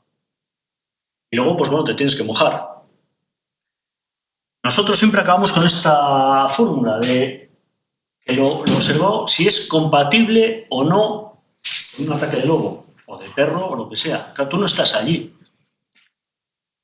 Y lo que hablábamos antes, tú puedes decir lo más probable es que haya sido lobo, lo más probable, pero no puedes decir, no, esto seguro que es de lobo. Igual te columpias. Igual de 100 casos en uno, pero con que te hayas columpiado en ese, ya estás, digamos, falseando o derivando el informe hacia donde tú crees más así. Y claro, pues todos van firmados y dirigidos al departamento competente. Ese es un poco el procedimiento que seguimos y creo que ya está. Pues muchas gracias por haber aguantado tan pacientemente. Y eso, si tenéis alguna cosilla que preguntar, pues... Oye, tenía un par de cuestiones. ¿Hay algún patrón para diferenciar los pelos de lobo? Y luego, por otro lado, un lobo joven que está aprendiendo puede tener, porque a veces se me digo, puede fijar un ejemplar de lobo en una zona, puede tener unos ataques que más o menos los hace bien y otros que puede dar pie a error, un mismo ejemplar. O si tiende a matar bien, de normal mata siempre bien. Normalmente, empezando por lo último, no tengo nada que corrobore eso, que me respalde esto. Yo pienso que cuando un lobo mata bien, salvo que puedes a lo mejor distinguir entre una situación de ganado menor, que para el lobo, digamos, no tiene ni media bofetada, a cuando ya mata ganado mayor. Entonces, igual... Ganado menor, ¿eh? Claro, en ganado menor yo creo que cuando el lobo sabe matar, mata bien. Eso en general puede haber, pues como todo, un despiste, una circunstancia rara o que va justo tal y hay mastines y le echan. Bueno, pero normalmente suelen ser certeros y rápidos además, porque muchas veces hay rebaños que tienen mastines y sobre todo en otoño, en sitios en los que hay matorral, bastante matorral, y hayas o que hay montanera, vaya, las ovejas se suelen extender bastante. Entonces, bueno, aunque tengas mastines, bueno, pues los mastines llegan donde llegan. Si tú tienes por ahí una oveja que está un poco entretenida, pues esa igual no viene al rebaño, ¿sabes? Está siempre, si hay lobo, suele buscar las vueltas bien y a veces se pica con ciertos rebaños, porque también cuando se meten mastines y hay rebaños que tienen mastines y otros que no, pues ya sabemos dónde se va a focalizar la predación. Van a ir a los que no tienen mastines. Luego no es gilipollas y digo, bueno, allí me va a costar enfrentarme con no sé quién y aquí estas están solas, pues voy a por esas, ¿no? Que de ahí engarzo, antes de responderte a lo del pelo, cuando se empiezan a meter mastines en una zona, no solo es que haya bronca entre los de ganado mayor y ganado menor, sino entre los que primero meten mastines con las ovejas y los que no tienen. ¿Por qué? Porque los daños se focalizan en esos rebaños que no tienen y entonces los que no tienen acusan a los mastines del que acaba de meter de que le están matando sus ovejas. O sea que hay a veces variables que son más sociológicas que otra cosa. Y luego los pelos pasa en general en todos los mamíferos, pero bueno, hay dos tipos de pelos. Ya sabes, la jarra y la borra. Jabalí, la borra es ese pelo que es como la anilla fina, que sobre todo tiene función de aislamiento térmico. Y la jarra, que es el pelo de cobertura, por así decirlo. Bueno, por la borra no te mojes nunca en decir esto es de una cosa o es de otra, salvo que tengas el bulbo y tal y puedas hacer un análisis genético y entonces, bueno, pues dejamos ahí a la ciencia que explique. Normalmente es la jarra la que te permite diferenciar. En el caso del lobo, especialmente la de la zona del lomo y de la nuca y tal, si tiene cuatro bandas. Si tienes el pelo entero, eso para empezar. Y luego tienes, ahora mismo igual me columpio algo, color, oscuro, blanco, oscuro, no, al revés, blanco, oscuro, claro y oscuro, o sea, 4 bandas, es muy probable que sea lobo. Normalmente los perros tienen 3, como mucho. Lógicamente, claro, si encuentras un pelo todo rojo, pues bueno, pues probablemente sea zorro. Pero bueno, da a veces problemas, ¿eh? Y nosotros a veces, hasta chequeándolo con tema genético, hace 2 años pensábamos que podía haber sido lobo en una mata de pelos enganchada en una alambrada, y resultó ser tejón. Por eso te digo que a veces es como con el tema de excrementos y con el tema de huellas. Con las huellas, de verdad, un rastro sí podéis mojaros. Unas huellas aisladas, tienes el 50% de probabilidades de acertar o equivocarte. Entonces, bueno, y eso también se produce. Cuando llega el lobo de nuevas a un sitio, resulta que todo el mundo sabe cómo pisan los lobos. Y joder, dices, bueno, pues si no has visto un lobo en tu vida, es que no lo ha visto ni tu abuelo. Bueno, pues ese tipo de cosas se dan, ¿no? Tú vas ahí con tu... y dices, este no tiene ni puta idea. Bueno, pues vale, lo que pasa es que la ignorancia es atrevida muchas veces, ¿no? Cuando tenéis duda entre perro y lobo, os ha tocado mandar a hacer análisis genéticos. Supongo que será costoso también, ¿no? Claro, vamos a ver. En principio no hacemos, dices en un daño, ¿no? Sí, en un daño. Si hay excrementos o pelo... Si hay excrementos, entre comillas, es fácil. Y en alguna ocasión se ha hecho.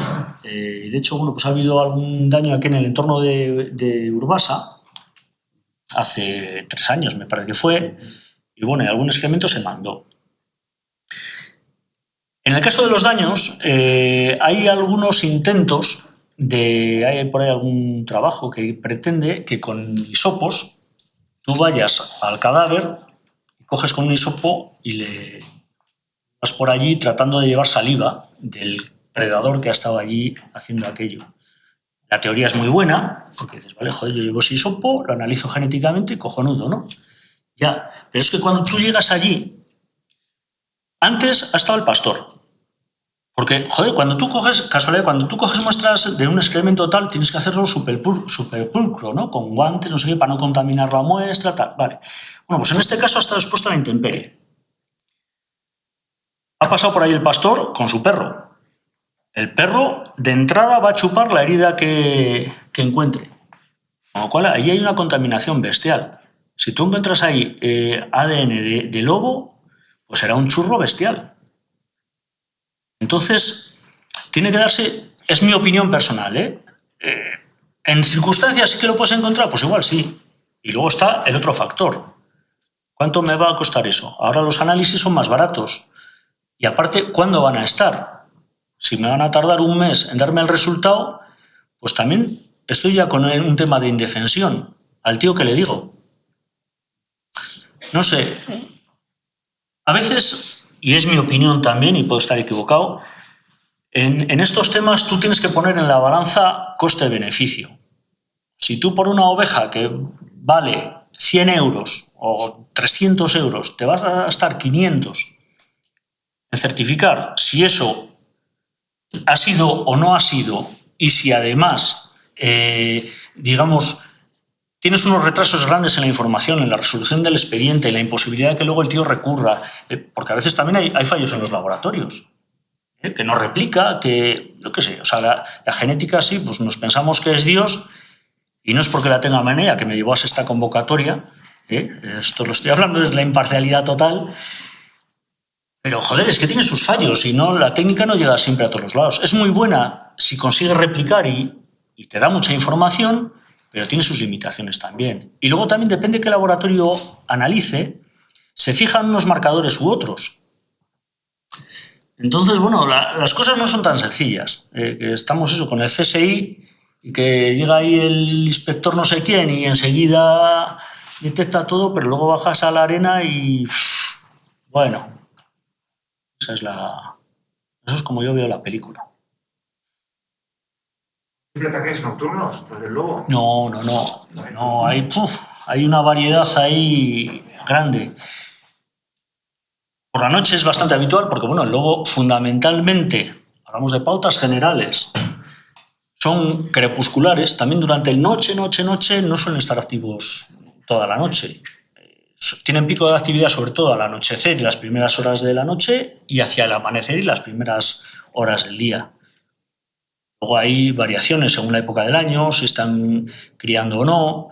Hay lobos que los ves en verano muchas veces a las 10 de la mañana, 10 y pico, que hace tiempo ya que ha salido el sol. Luego hay también circunstancias. Entonces, claro, los ataques se producen cuando los animales están activos. Luego también hay un tema de climatología. Los días esos de lobos, de nieblas, de tormentas, aguaceros fuertes, de mala visibilidad, de ruido, en lo que también los mastines, que igual se queda alguna oveja fuera, separada, tal.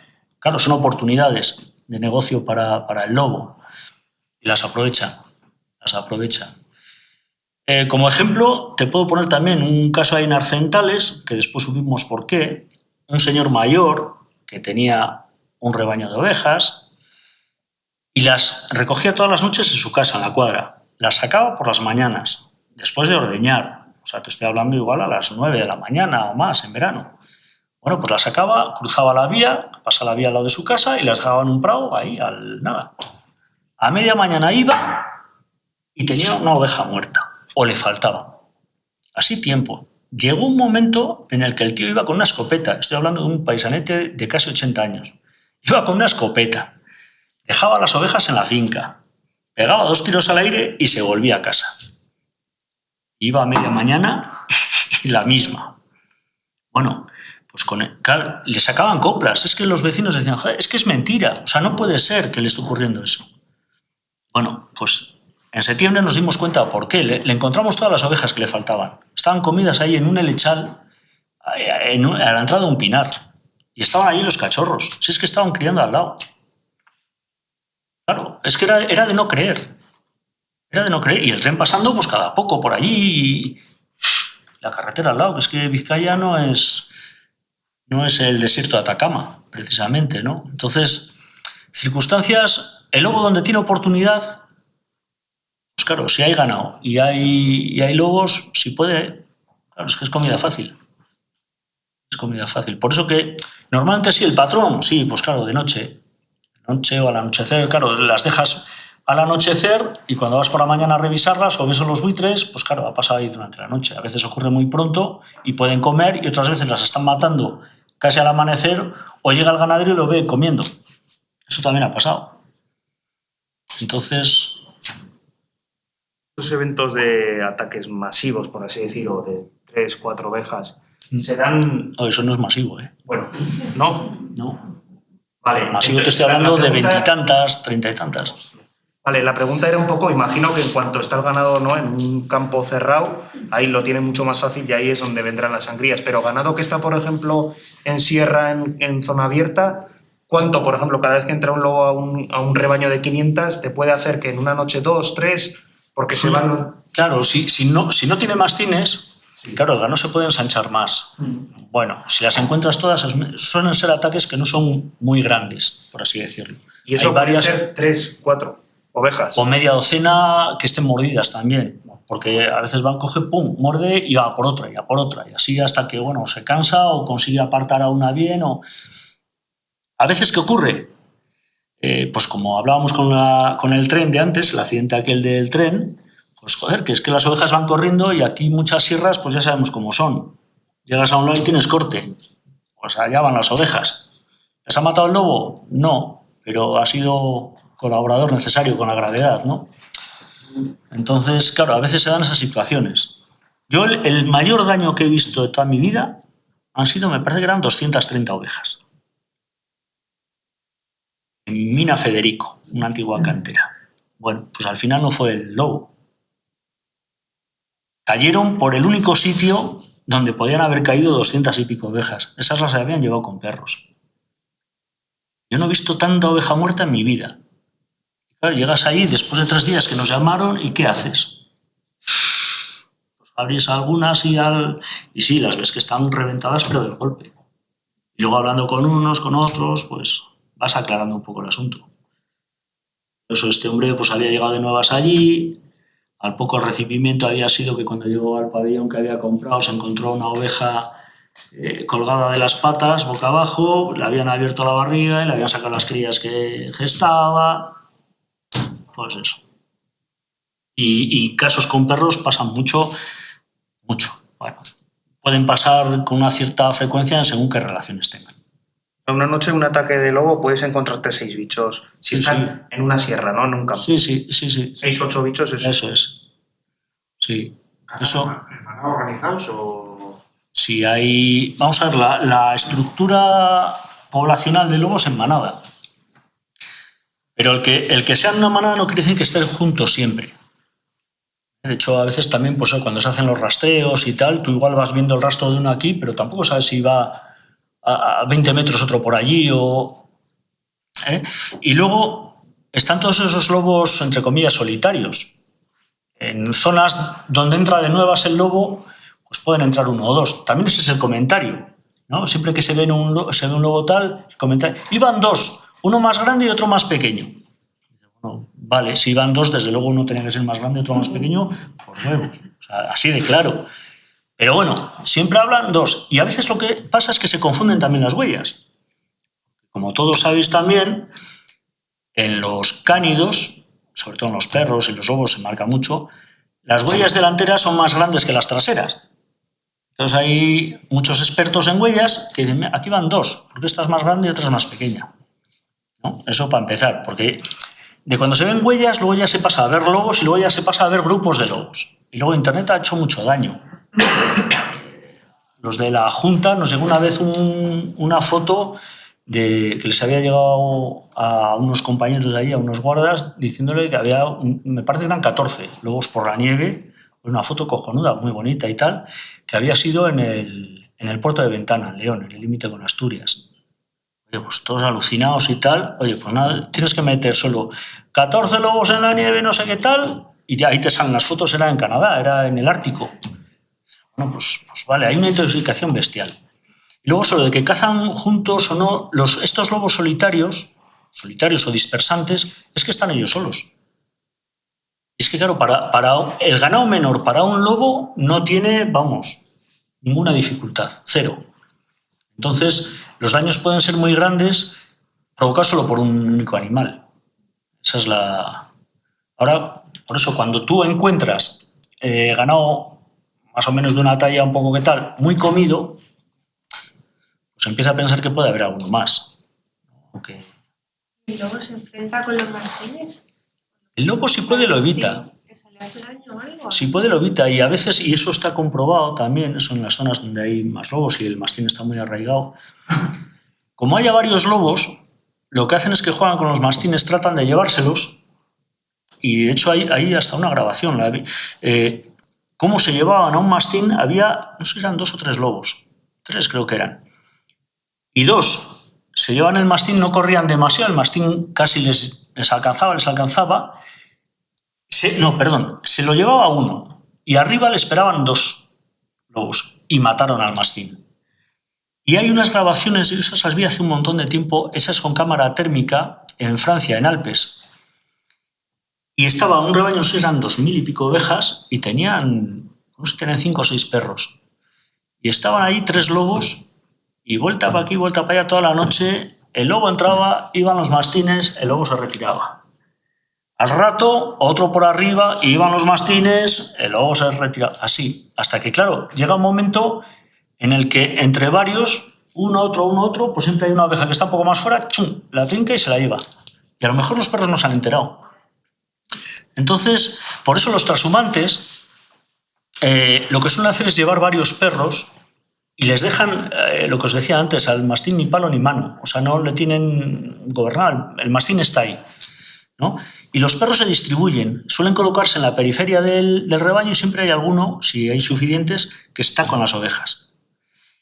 Y cuando empiezan en sitios donde se ponen los perros de nuevas, es que no están ni las ovejas acostumbradas al mastín.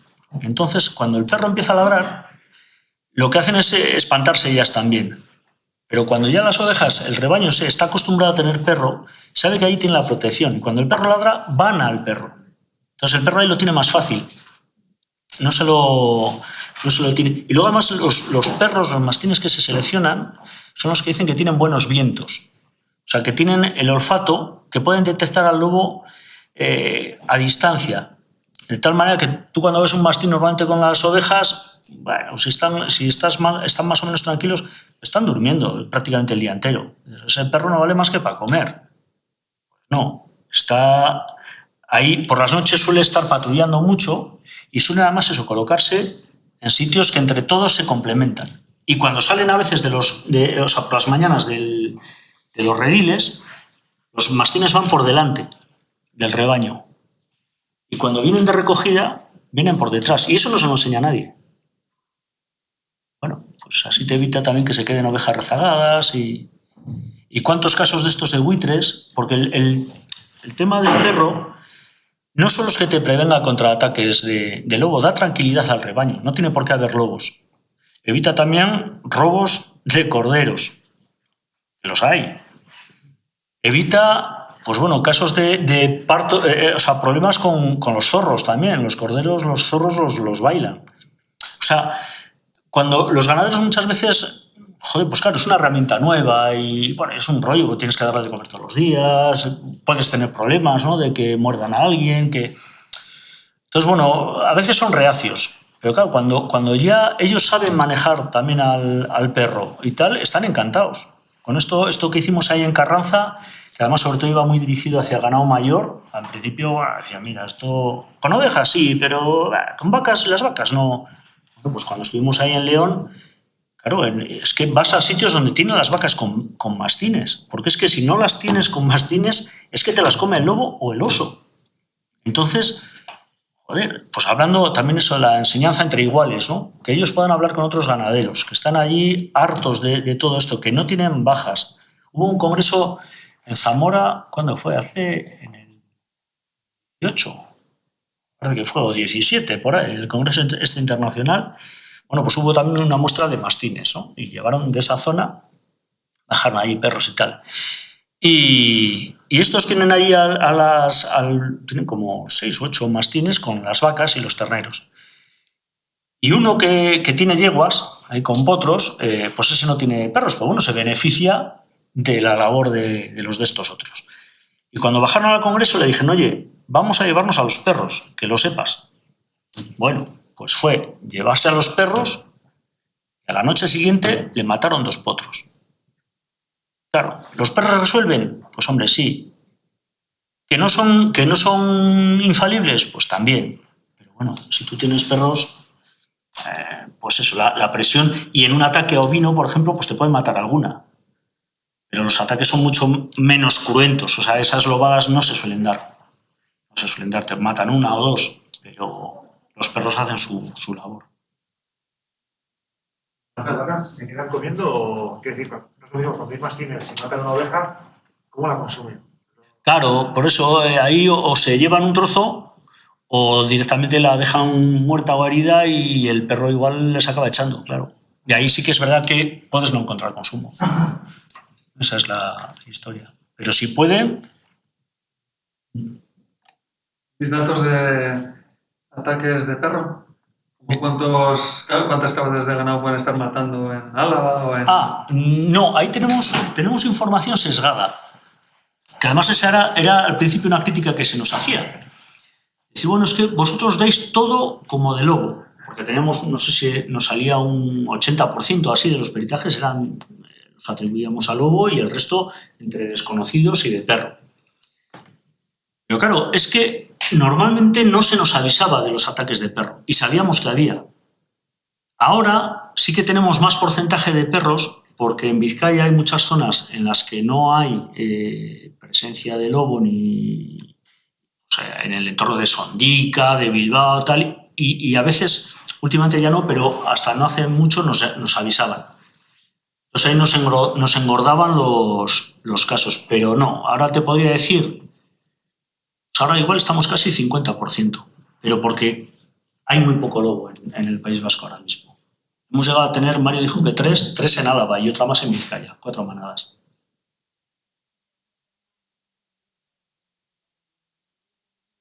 al principio, entonces, todos, o sea, cerca de Urdaibai, sin embargo, ahora ya el protocolo es que, digamos que ahora la nueva empresa solamente nos llama en una zona determinada. Entonces, limitaciones en datos sí que queda, porque sí que hay que tener el cómputo global, cuáles han sido de perro, cuáles. Pero para nosotros, como solamente vamos a aplicar la zona, digamos, que es potencialmente de También sabemos de muchos casos en los que el ganadero sabía o tenía casi una certeza absoluta que habían sido perros y no llamaba. Vas entrando por ahí, a fin de cuentas luego conoces un montón de gente y van diciendo, pues el otro día a fulano le mataron 10, unos perros que, bueno. Y otras veces te llamaban diciéndote, es que son perros, pero es que quiero que conste porque después voy a reclamar, sé de quién son, porque los haya cogido, perros de estos pastores vascos y tenían las ovejas, bueno. Y quería luego valerse de ese informe que a él no le cuesta nada porque lo paga la Diputación para reclamarle al otro. Hemos hecho un poco de todo, también de unos perros que mataron unas ovejas en Murguía, sabían de quiénes eran y fueron a casa. Y los pastores les habían visto. Y claro, las ovejas, bueno, pues nos llamaron, certificamos que aquello era de perro. Y claro, el dueño decía, mira, si han sido mis perros yo lo pago, tengo seguro. Pero claro, demuéstrame que han sido mis perros. Pues claro, nosotros cuando es de perro decimos, bueno, es un ataque compatible con perro. Pero no decimos, ha sido ese perro. Eso no lo sabes. Bueno, pues en el caso aquel de Murguía, lo que también nos pusieron otra vez en medio, bueno, pues ¿cómo podíamos hacer esto? Bueno, pues mira, vamos a ponernos en cuarentena hasta que caguen. Bueno, pues les llevó a una perrera ahí en Altuve y tardaron 2 días, pero cagaron. Y claro, pues, había lana en los excrementos. Mira, y antes dijimos, mira, nosotros vamos a hacer esta prueba, vamos a ponerlos en cuarentena, no van a comer más que pienso, y cuando caguen vamos a ver si tienen lana, pues es que han comido de esto, ¿no? Vale, estaban de acuerdo los dos. Pues, y por eso a veces también cuando tú vas a mirar, tú le tienes que decir al ganadero, mira, voy a abrirle tal, voy a ver si tiene hematomas, porque si no tiene hematomas es que no ha sido muerte traumática. Bueno, pues si tú abres y tiene hematomas, pues vale, y si no tiene, pues él luego difícilmente te podrá discutir que ese animal ha muerto, ¿no? Es ese tipo de cosas.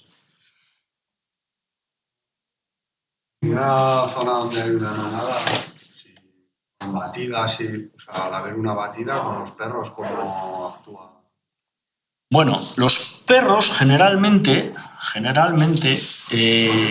no les gusta nada a los lobos. Entre otras cosas porque se comen muchos perros.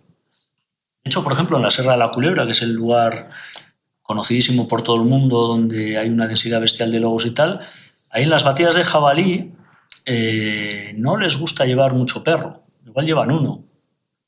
El perro que queda en el monte, ese no dura, vamos. Entonces, normalmente en las batidas que se han dado, yo, al menos en las que conozco, y he estado en muchas en Álava y en Vizcaya, hubo un año, en el 97, me parece que fue, que solo en la Serra de Vigo se dieron 72 batidas en un año. Estamos hablando de una batida cada 4 días. Bueno, no se llevaban nunca perros, se usaban cohetes. De estos, pues bueno, pues para hacer ruido y tal. Las batidas son en general muy poco efectivas.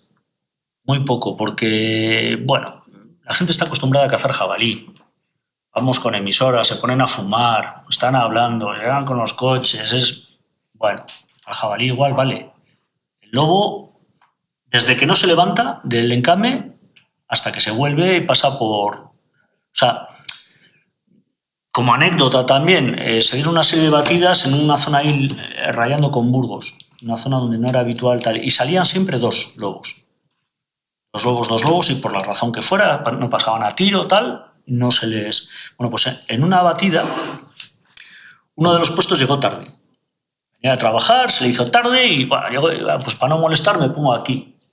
Dice que fue a colocarse y, coño, vio pasar a un lobo que se había pasado ya la línea de tiro de la esta. Y por la trayectoria dijo, pues este va a pasar aquí. Se colocó, dice que estaba esperando y que cuando se dio cuenta le había pasado ya por ahí. Y bueno, le tiró a bicho pasado y le dio. Pero el lobo analiza mucho el terreno y bueno, tiene sus fallos, claro que sí, pero en general, y ya te digo, además cuando están en poca densidad, eso es buscar una aguja en un pajar. Buscar una aguja en un pajar. Claro, los perros les atacan, ¿no? Los perros no suelen, al revés, y se dan muchos casos de gente cazando sordas, becadas, que bueno, que aparece el setter a las piernas del cazador y luego detrás. Eso ha pasado en la Sierra de Badalla, que está ahí al lado de Vitoria, así de veces. Cuando había un grupo ahí. Es que bueno, se veían lobos, pues cada 2 por 3, seteros, cazadores, había muchos ataques. Y bueno, también se dice que de donde cría, que no suele matar. Bueno, digamos que no es verdad. Yo, al menos en casos que conozco, sí que es verdad que los sitios estos que comentaba antes Mario, ¿no? Que le llaman los rendezvous, los sitios estos de encuentro donde están los cachorros, que los cachorros suelen pasar mucho tiempo del día solos. Igual hay algún lobo cerca, pero pasan mucho tiempo solos. Ahí sí que suelen ser sitios muy tranquilos. Pero, por ejemplo, en Tierra de Campos, en Valladolid o en zonas de Palencia y tal, esos sitios y las parideras muchas veces son bordes de acequias, donde hay unos juncos así un poco más altos o unos carrizos y están ahí. Y el árbol más cercano que tienes lo tienes a 500 metros. O sea que a ellos les sirve muchas veces sitios donde pasan desapercibidos.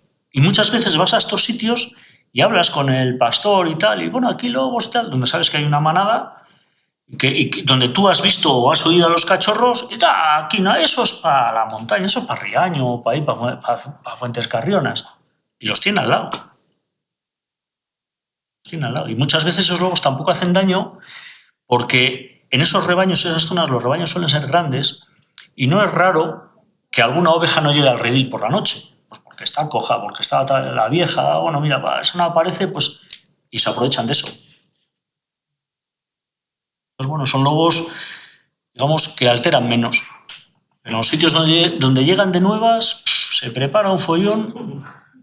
Pero del 12. Y eso también es otra prueba, digamos, que te da el palpito, ¿no? Cuando los ganaderos están muy moscas, porque están desbordados, porque algo les está matando el ganado, porque ellos no lo ven, porque no... Empieza a pensar que puedan ser lobos, porque los perros, aparte de matar muy mal, son muy escandalosos y se confían, siempre hay alguien que los ve, tal. El lobo es un fantasma. Entonces, cuando los ves es un instante. Entonces, cuando ellos están ya muy moscas, bueno, pues piensa que algo puede haber. Igual no lo es, pero bueno, alerta tú también, alértate tú. Ya digo, al principio todo el mundo niega que sean lobos y después todo es lobo. Somos así. Quería preguntar, tema de buitres, no tenemos aquí muchos ataques, bueno, no hay muchos ataques, pero todos los años hay alguno y a la hora de ir, si ha sido reciente, suele haber diferencia en el comportamiento del rebaño. Hay veces que están súper nerviosos, vacas, así. ¿Dices de buitre o de lobo? De buitre.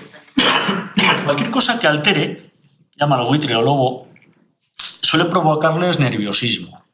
Lo que pasa es que, bueno, de buitre, como en ganado mayor va muy ligado al tema de partos, generalmente, salvo que esté en una finca bastante pequeña o cercada o tal, que tengas ahí bastante ganado, pues suele afectar a la madre, generalmente. Y en el caso de ganado menor, en ovejas, que pasa también, al menos las lachas, igual en otras razas menos, pero la lacha es bastante torpe. Entonces, sobre todo cuando tiene mucha lana, pues a veces se tumban a rascarse o tal y, bueno, no se levantan o están preñadas, sobre todo estas que tienen gemelos o tal, y no se pueden levantar, quedan patas arriba y, claro, pues, si están así un tiempo, pueden bajar los buitres o igual antes los córvidos, pican y luego la rematan, ¿no? Y no suele haber, yo al menos no he detectado con buitres especiales nerviosismos. a veces eso, vacas mugiendo o tal, o bueno, cuando bajan ahí un montón de buitres y están las otras cerca, pues bueno, igual sí, pero no porque no son leones. A veces lo parecen. Yo decía a veces, yo qué sé, si el ternero o la vaca, cuando lo han picado, está vivo, igual se ha quejado, o sea, se quejó y el rebaño, por lo que sea, va a defenderle. Claro. Y otras veces está muerto, pues bajan los buitres tranquilamente, y el rebaño sigue tumbado comiendo. Sí, pero a veces en vacas, yo creo que pasa sobre todo, son más protectoras que las yeguas. Joder, está el cadáver ahí y, coño, de reciente tienes que pensártelo 2 veces si la vaca es brava, o sea, muy madraza, digamos, muy protectora, ojo, porque igual va para ti, y lo mismo va para ti que va para un buitre que para un perro. Una vez eso pasó, y estaban las vacas súper nerviosas y venían y decían, mire, Eso es. el lo vio, enseguida vino y... Eso es. No, hay que tener cuidado, y a veces con el toro. Nosotros nos pasó una vez en Carranza que tuvimos que peritar del otro lado de la valla. Pero bueno, que los casos que he tenido, en general no tienes en cuenta cómo está el rebaño, si está nervioso... No. Normalmente eso, cuando la vaca es más protectora o es bastante protectora, pues bueno, que esté mejor ahí el ganadero con la vara, o por lo menos para avisarte, si estás de espaldas, para decirte, oye, levántate que viene, o para intentar pararla, ¿no? Pero vamos, no porque haya una alarma especial o, bueno, ya te digo, igual pueden mugir. Si se presentan ahí 50 buitres o tal, pues igual sí, pero no hay una especial alarma.